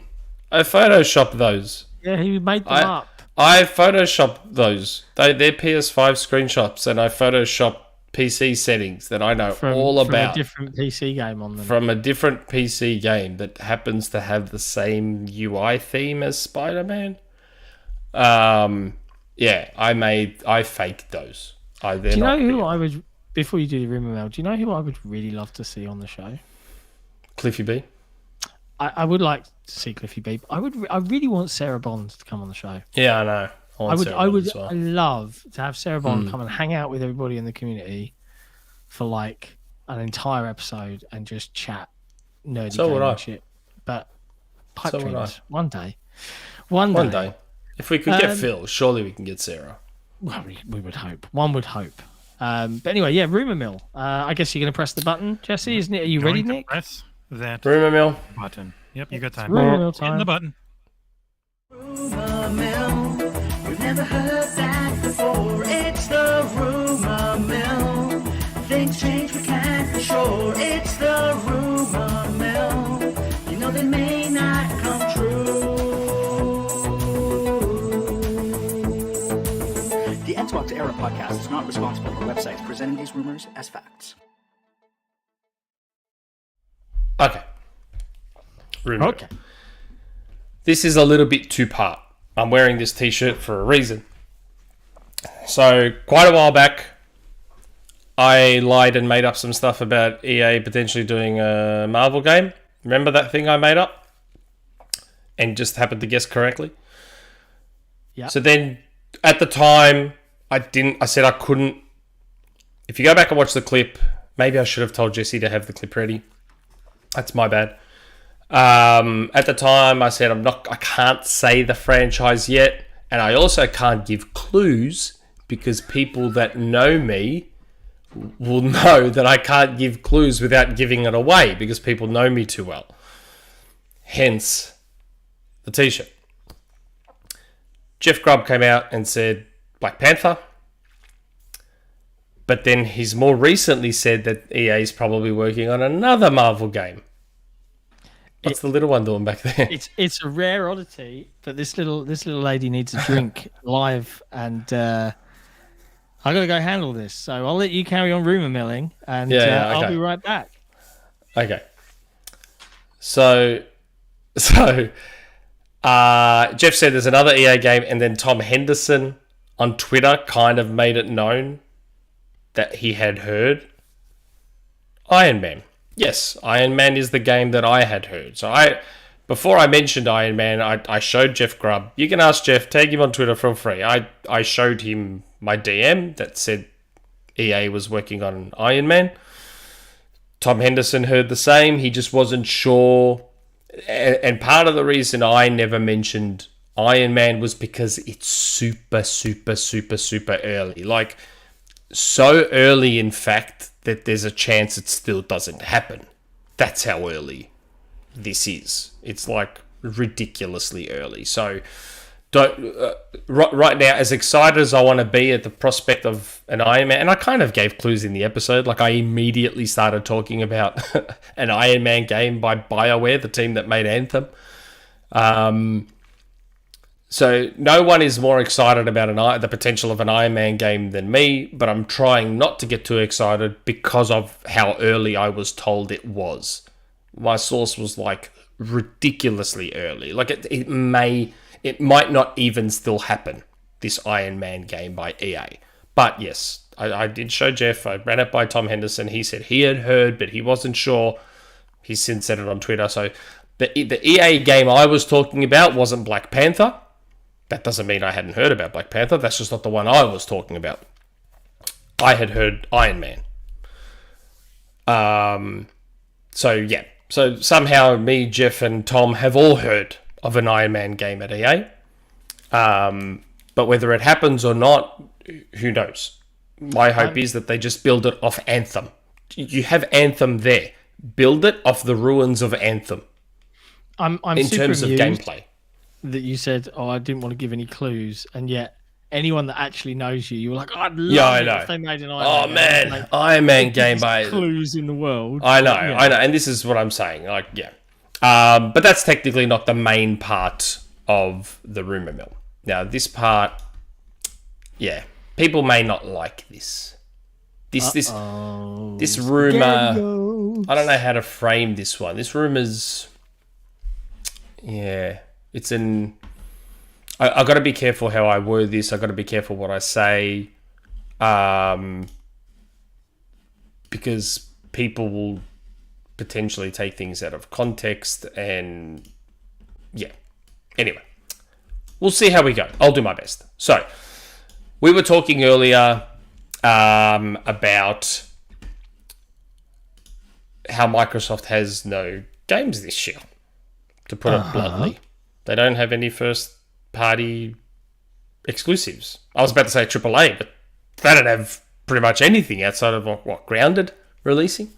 And Pentiment. We've got Pentiment in Grounded. Grounded and Pentiment. Somerville's due this year still. That's our first party. No, but it's Game Pass and it's exclusive to the Xbox ecosystem and Steam. But Whatever. So, all along, one thing we have all said on this show, and I've seen other people say on Twitter and stuff like that, is that, oh, well, surely to fill the gap, Microsoft's going to have, third-party AAA day one launches, like your MLBs and your Outriders and blah, blah, blah, blah, blah. They'll probably get that stuff to bridge that gap. That's, according to what I've been told, that's probably not the case. So I've been told that at the moment, as of right now, that doesn't mean that they're not trying, but as of right now, I've been told that there's no AAA third-party day one releases for Game Pass for the rest of the year. At the moment. Again, I didn't get told they're not trying or that something might not come, but as of this moment, there's nothing slated. There's no deals done. There's nothing slated. AAA third-party day one releases for the rest of the year. And let's be honest, we all assumed there would be. We all worked under the assumption that, okay, well, they've got no big games because their games got delayed, so they'll probably try and get... we thought they might try and get COD if they could. What else is releasing for the rest of the year that's big third party? Are there even any big third party AAA games for the year? Hogwarts Skull and game. Bones. Skull and Bones, Hogwarts supposedly. What else? COD, which they You're looking at probably my list. can't get. God, I don't even know. I think that's about it, man.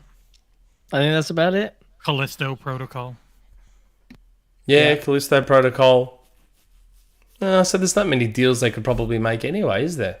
That's probably why there's no deals. Marvel's Midnight Suns. Ooh, Midnight Suns. Isn't that basically Marvel Ultimate Alliance? That No, game? it's Marvel XCOM. You're not going to want to play it. Marvel XCOM. Really? Why wouldn't I want to play that? Oh, you like XCOM? There you go. I love those turn-based, Yeah. like Mario plus Rabbids. That's great. Oh, A marvel I of that. imagine it'll be more mainstream than an XCOM, I think. And I liked Gears Tactics. I didn't know that's what Marvel Suns was. That's cool. I like that. But yeah, so at the moment, Oh, and there's Gotham Knights, isn't it? Or is Gotham Knights next year now? No, it's this year. I think Gotham Knights is much more likely to come out than Hogwarts. Well, there you go. And a lot of people assume they might get Gotham Knights. So again, at the moment, there's no third-party AAA day one Game Pass releases to bridge the gap of all those delayed first-party games at the moment. And also, like Callisto Protocol and Hogwarts Legacy have marketing deals with Sony. With PlayStation. Includes, yeah. Yeah. So that's... Yeah. Well, there's your rumor That's mill. my rumor mill. That's my rumor mill. Cool. That's why I had to say, I said I've got to be careful how I say this. Like, I needed to say that doesn't mean they're not trying. I didn't get told they're not even bothering. All I got told was that as of right now, there's no deals done, there's nothing slated, nothing for AAA The only Game Pass. other one would be Saints Row, and that's only a couple weeks away. Yeah. And there you go, Saints Row's another one. I'm sure they probably tried for Saints Row, but clearly they were unsuccessful. AJH, lol, thanks for that depressing news, Nick. Well, haven't you heard, AJH? I only intentionally put out Sony stuff to make Sony look bad and don't do anything bad for Microsoft. Haven't you heard? Get with the program, man. Yeah, man, haven't you heard? I'm all about taking Sony down. Because that's the power I wield, apparently. Apparently. Okay. Well, Idiots. with that fun and exciting rumor mill out of the way, Not you, AJH. I wasn't calling you an idiot. it's about time to thank our wonderful patrons for all of the support that they give us, because they are awesome and incredible people. I did get a little alert that all of the merch is on its way, which means that it's now time to refresh for the third quarter.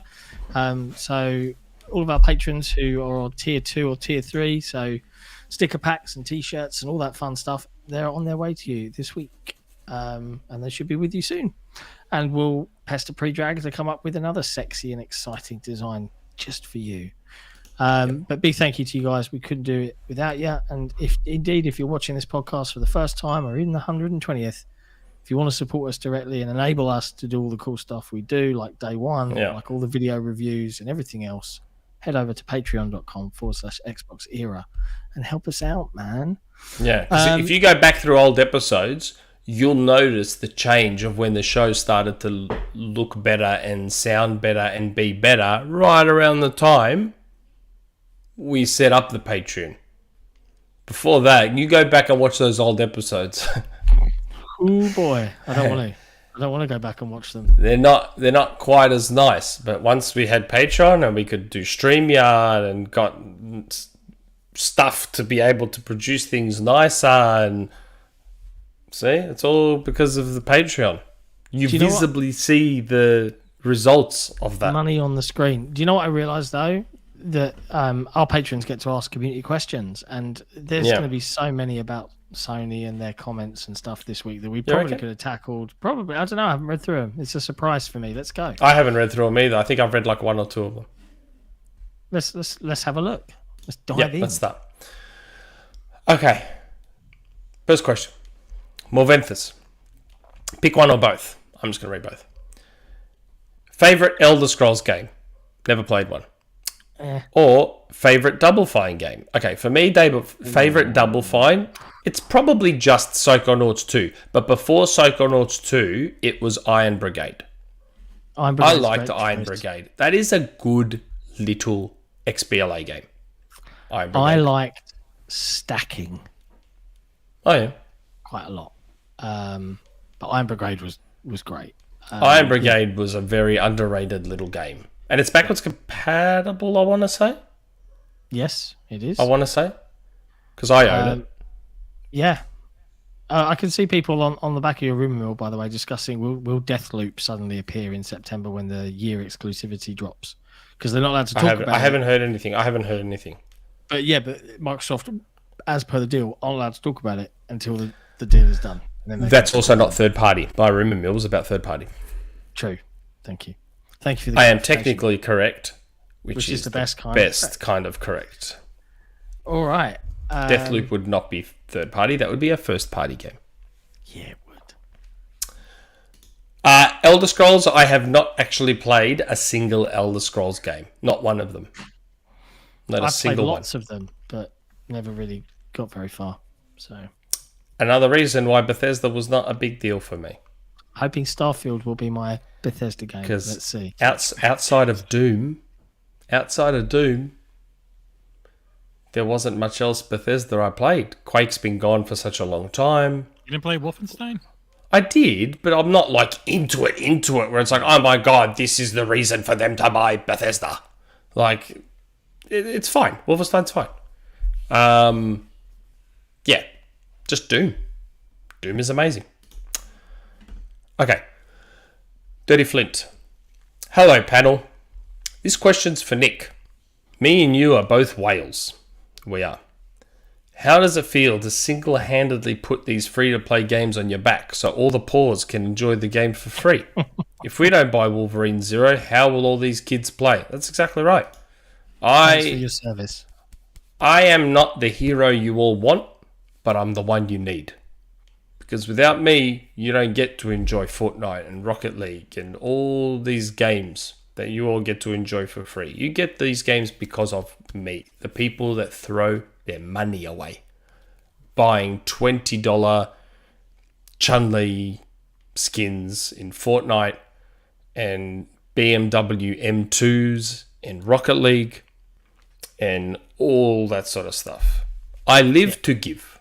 I live Thanks, to man. give I to appreciate all it. of you. Thank you To all of you. for your service. And Dirty Flint does too. And you.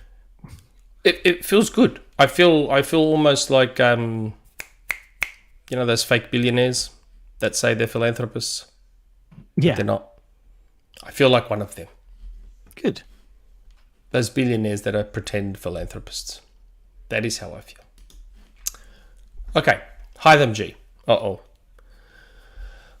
I did ask if you ever invited video game journalists to your show on Xbox Era episode 117 when Colt was on your show. But have you thought about being a guest, like joining Spawncast, Game Explain, Good Vibes Gaming, along with Kinda Funny Games or Kinda Funny Xcast, whatever one you guys join, along with Nate the Hate Show with MVG as a guest on his side, or whatever video game channel that's on YouTube? You ever thought of being a guest on, depending on your time and such?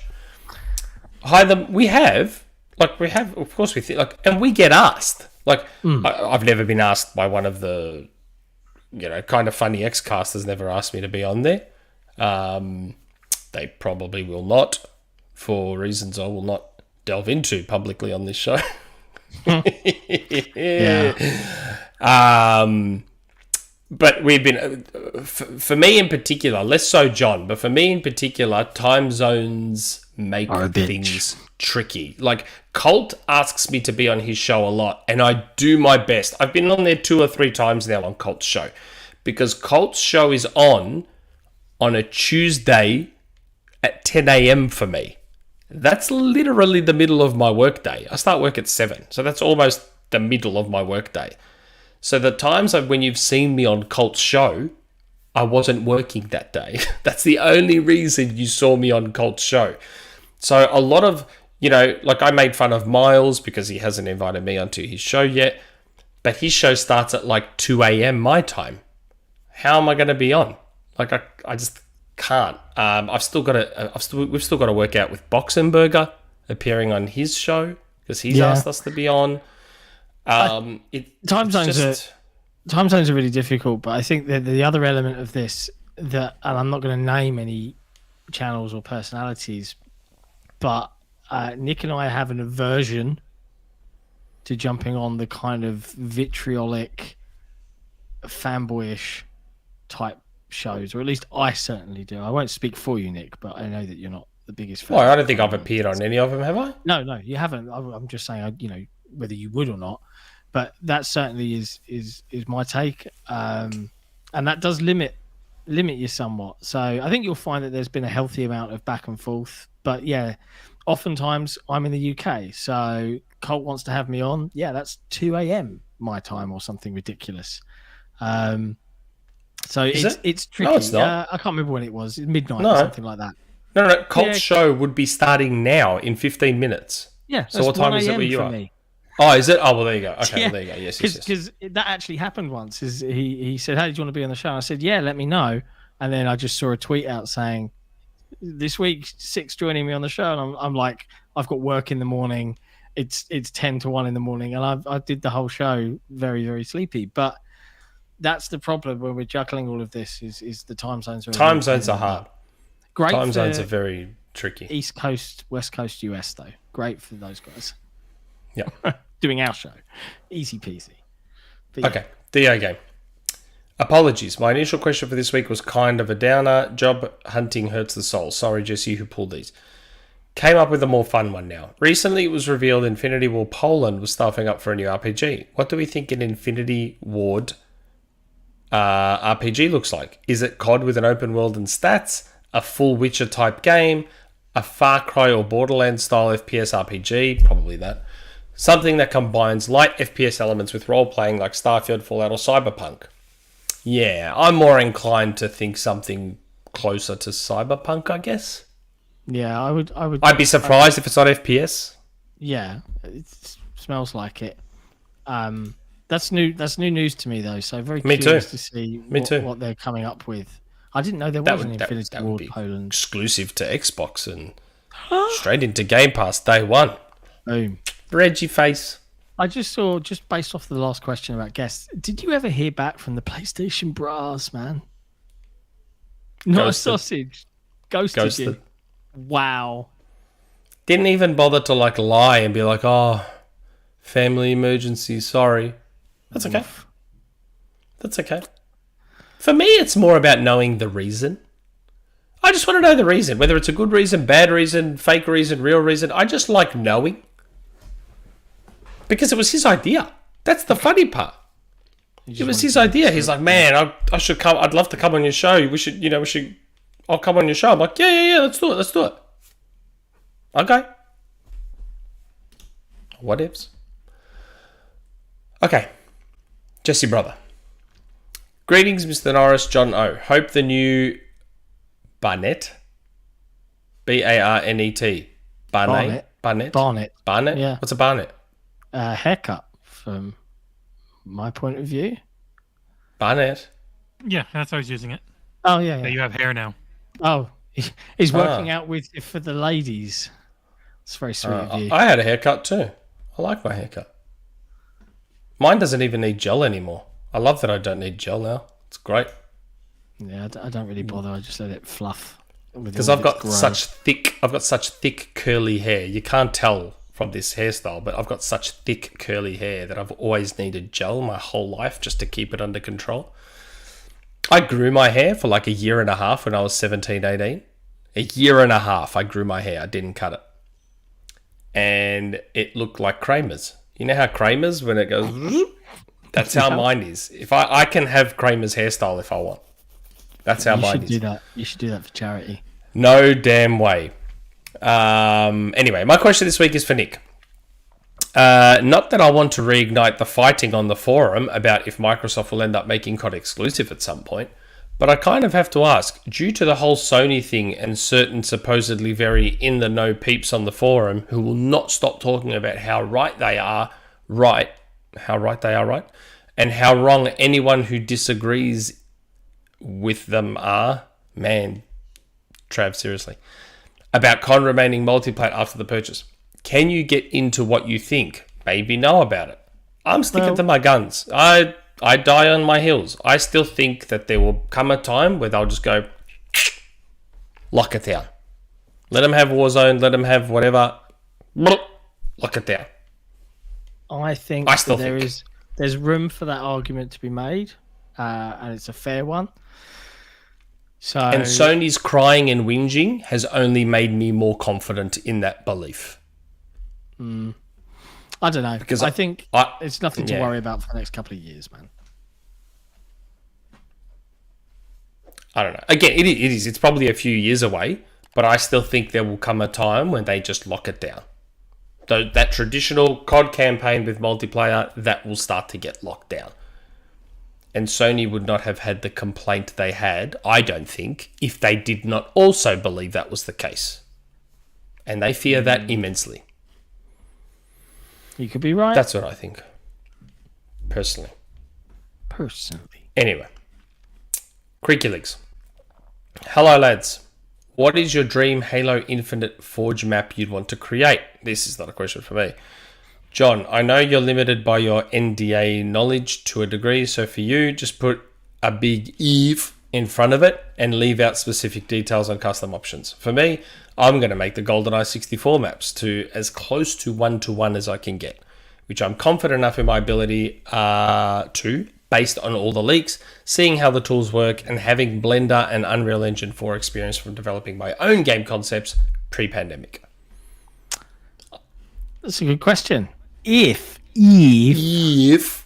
I was going to create a Forge map, the first thing I would do would be to remake a map Adrift. has a map that has previously been in a Halo games matchmaking, so that I know from a Forge map, from a player usage perspective, that the design works okay. And I would remake it, and I would go hell for leather and really, really, really show off what Forge is capable of graphically. I think it would be fair to say that if I was going to do that, I would acknowledge that I am not the best level designer. Like, I just make what I think looks cool. I don't worry about all the super competitive MLG kind of opinions and stuff like that. I miss the days when Halo levels had their quirks and their uniquenesses. You know, like, oh, Construct's a terrible map because everyone camps the top lift. Yeah, but that's the map. That's how it plays, and that's how you're going to roll. I miss all the different themes, and I love experimenting with different themes beyond, I'm going to make a Forerunner Halo map, or I'm going to make a UNSC map. I like making stuff that is like, is that Halo? Which is kind of, I was really pleasantly surprised when I saw maps like Bazaar when Halo Infinite debuted, because I was like, that doesn't feel like that's a COD map. It looks a little bit different. That's a COD map. So that's the kind of thing I would probably make, with the pure objective to make people go, what? That's Forge? That's what I want from the first time anyone sees anything that I might be working on, if I was going to make a map. That PT thing. Anyway. Okay, Hugh. Hello, everyone. I recently saw a post on the forum by Shaga, which posed an interesting question. If Xbox acquired more individual game studios, do you think they would be placed under Xbox Game Studios or a new publishing arm? Also, do you think Xbox Game Studios should be renamed? When ABK completes, it feels a bit odd that there is a group of studios which are called Xbox Studios, whereas Bethesda and ABK will also have their own arm under the Microsoft gaming umbrella. I think it should be renamed to something that doesn't state Xbox to avoid segregation. No, I'm okay with that. I'm okay with Xbox Game Studios, Activision Blizzard, Bethesda. I'm okay with that. Yeah, I have to agree. I think I think more pertinently, if they were to acquire studios, they would go into the Xbox game publishing, individual studios. But if you're buying a publisher, and for example, like an IOI or something, yeah, they would go into that banner. Yeah. What they've done and what they've said is, we're buying publishers, and they're trying to keep these teams and the workflows and their marketing budgets and all of that. They seem to be not touching them so much. Like Bethesda's kept their marketing team, whereas in most traditional acquisitions, eventually they would all be integrated and you'd see a bunch of people let go. It seems like that's not happening. They're being run as individual sort of siloed businesses, but they get all the perks of, or we as consumers get all of those perks. So I'm fine with that as a thing. It does feel a bit strange to kind of have all these different names, but I get why they're doing it, and I think it's because of the autonomy of each of these different publishing groups. And I think I could be wrong, so please correct me if I am. This is just off the top of my head, piecing together info that I've heard from other people. I think one of the advantages, but I could be very wrong, is that I think these publishing arms can also do their own acquisitions. being Yeah, quasi separate or whatever. I think that's true. I think. Again, that's why I said please correct me if I'm I wrong. don't think It's there would be any reason why they could not. Yeah. Yeah. That's a good way of putting it. Yeah. I still also think Activision's going to acquire someone before they get acquired. We already saw Blizzard just do it. I reckon Activision's got one up their sleeve too. That'd be interesting.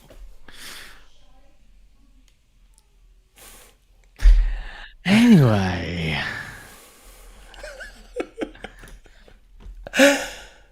Not Jack. What's a popular gamer opinion that you disagree with strongly? Oh boy. You want my real answer or my public friendly answer? Which one? A real answer. The real answer? PlayStation Studios do not make the best games at all. Oh, that's gonna They don't. that's gonna get you some vitriol. The games aren't fun. They're not fun. They get 10 out of 10s because they have pretty graphics. That's it. And nice cutscenes. I guess They're not fun games to play. To me, they're not fun to play in the way... I mean, I'm not saying anything that should be a shock to anyone. You all know the games I gush about. They're games that focus on gameplay first. Above all else. Is that a huge surprise? No, And I don't that's think fair. PlayStation's first-party games are the greatest things since sliced bread. I skip cutscenes. So I'm already taking out nearly 50% of the game. So I've got a shouldn't good be one. a shock. I've got a good one. Go. I'm bracing myself. Souls Go. games are boring as fuck. Why is that unpopular? Souls games, From's games are like not really Boring. good at all. They're just not great. Boring. Oh, it's really hard. Cool. I love this game because it's trendy to like this hard game by this Japanese developer. The worst trend of game. Let's make it really Oh my horrible God. and really hard and really. Is it any miserable. Let's not coincidence? tell anyone Aren't anything. Is it any coincidence that trend grew from a PlayStation exclusive Souls game? Sure, that's not a coincidence. The Souls games aren't hard. They're just Funny how beginning. From wasn't the developer of the Flavor of the Month back when they were making Ninja Blade and Chrome Hounds and whatever Chrome else they Hounds is made. Awesome. No, you're not understanding what I'm saying. I am. said, I'm isn't saying it Chrome funny Hounds is how From Software wasn't this super popular, trendy dev back when they were making Xbox exclusives, but as soon as they made it a Sony exclusive, man, From such an amazing developer. Oh man, they're the best. They've been around for like 40 years, man. Well, now the they're just secret about- popular. Elden Ring.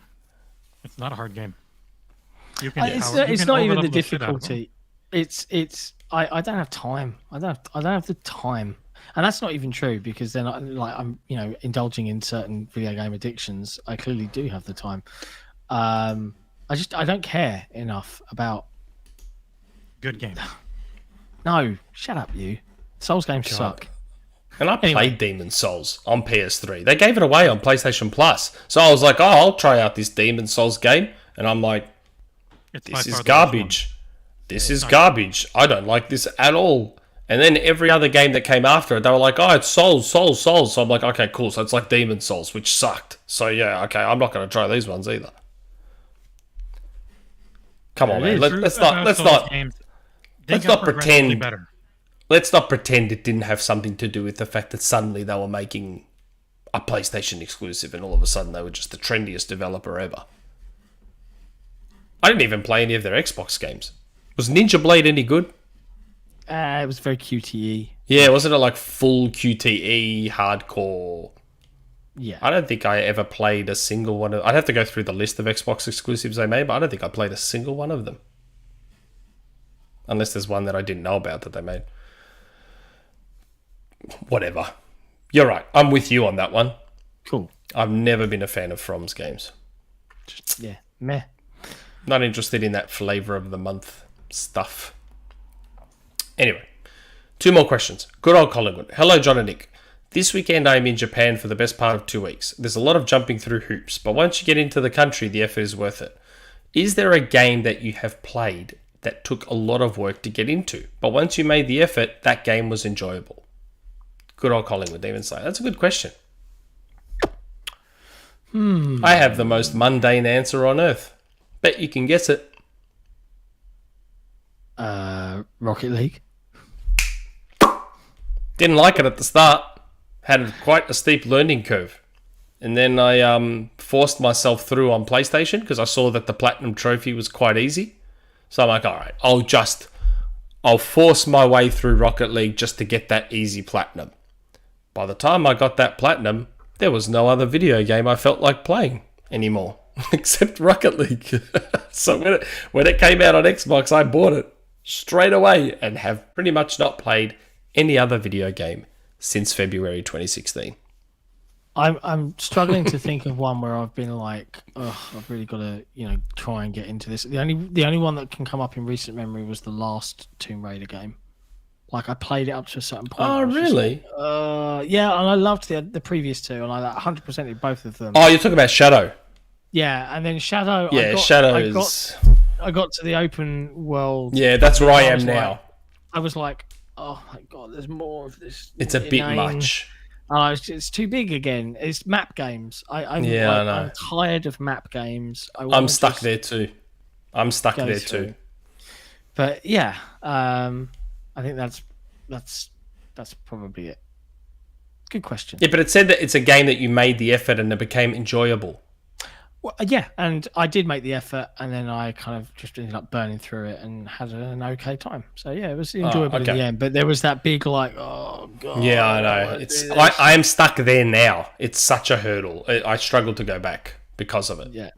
That's why I haven't really gone back to AC Origins much, because it's just, oh my god.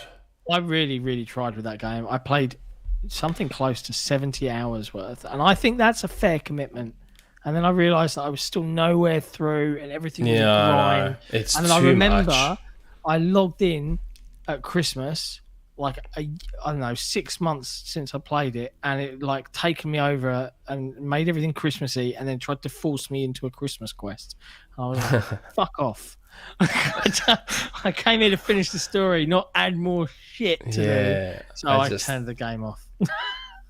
It's a lot. The games are good. Don't get me wrong. They look nice and all that sort of stuff. They're just too much. Yeah, it's so much. Rise of the Tomb Raider was perfection. I loved it. Those smaller little hubs, and you go from hub to hub, collecting a few things in each hub and doing an objective in each hub. You might go back because it's very Metroidvania. Loved it. Rise of the Tomb Raider is the best Uncharted game there is. If you want to play the best Uncharted, play Rise of the Tomb Raider. That's the one. It's the best Uncharted. Fair. It's so good. But yes, Rocket League's the best. The Brightest Sun, last question. Hi folks, do you think Microsoft did not expect Sony to aggressively oppose the ABK acquisition, especially considering that Microsoft openly stated their desire to keep COD on PlayStation in the very beginning when nobody asked for it? Or maybe the discussions between Microsoft and Sony did not go that well. I think Microsoft fully expected Sony to call the wambulance on them.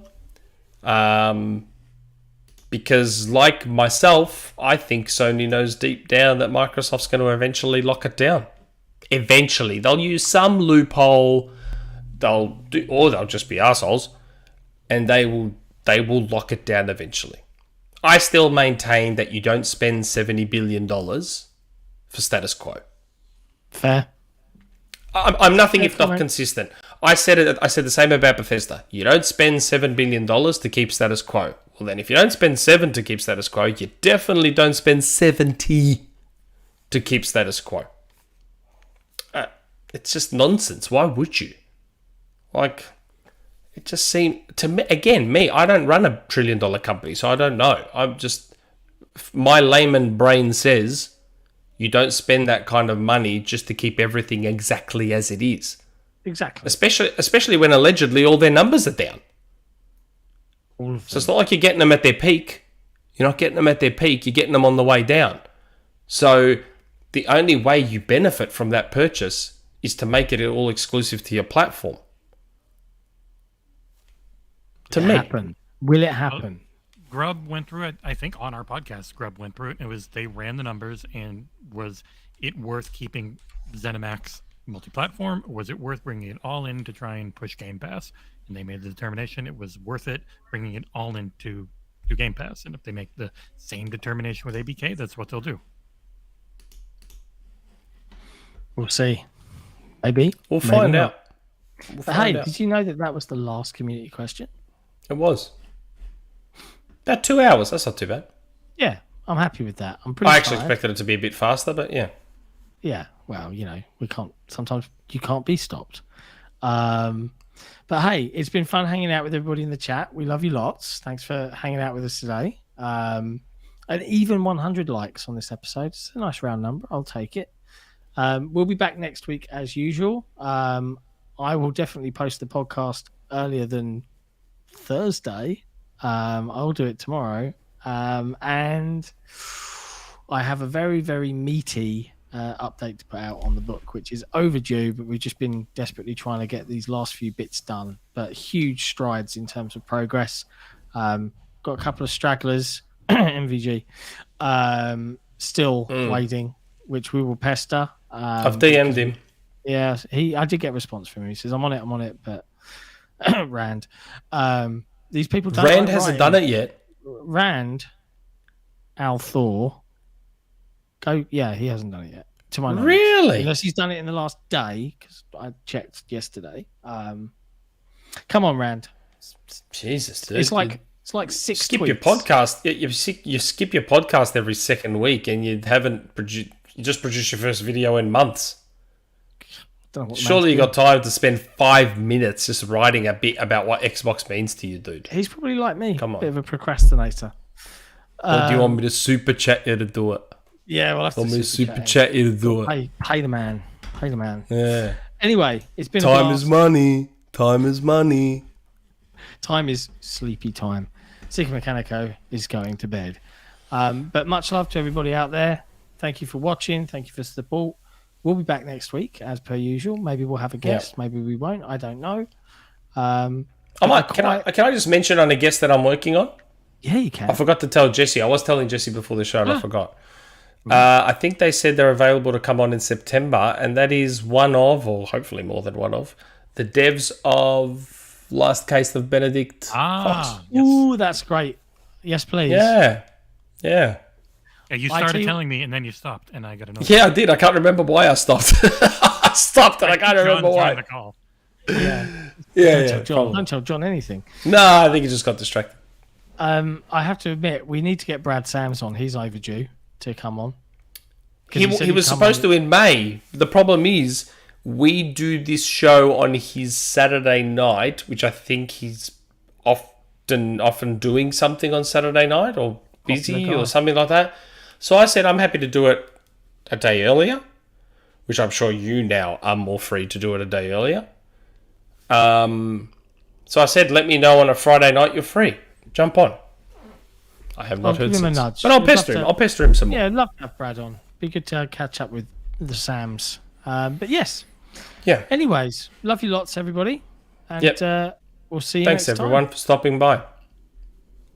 Adios. Ciao for now.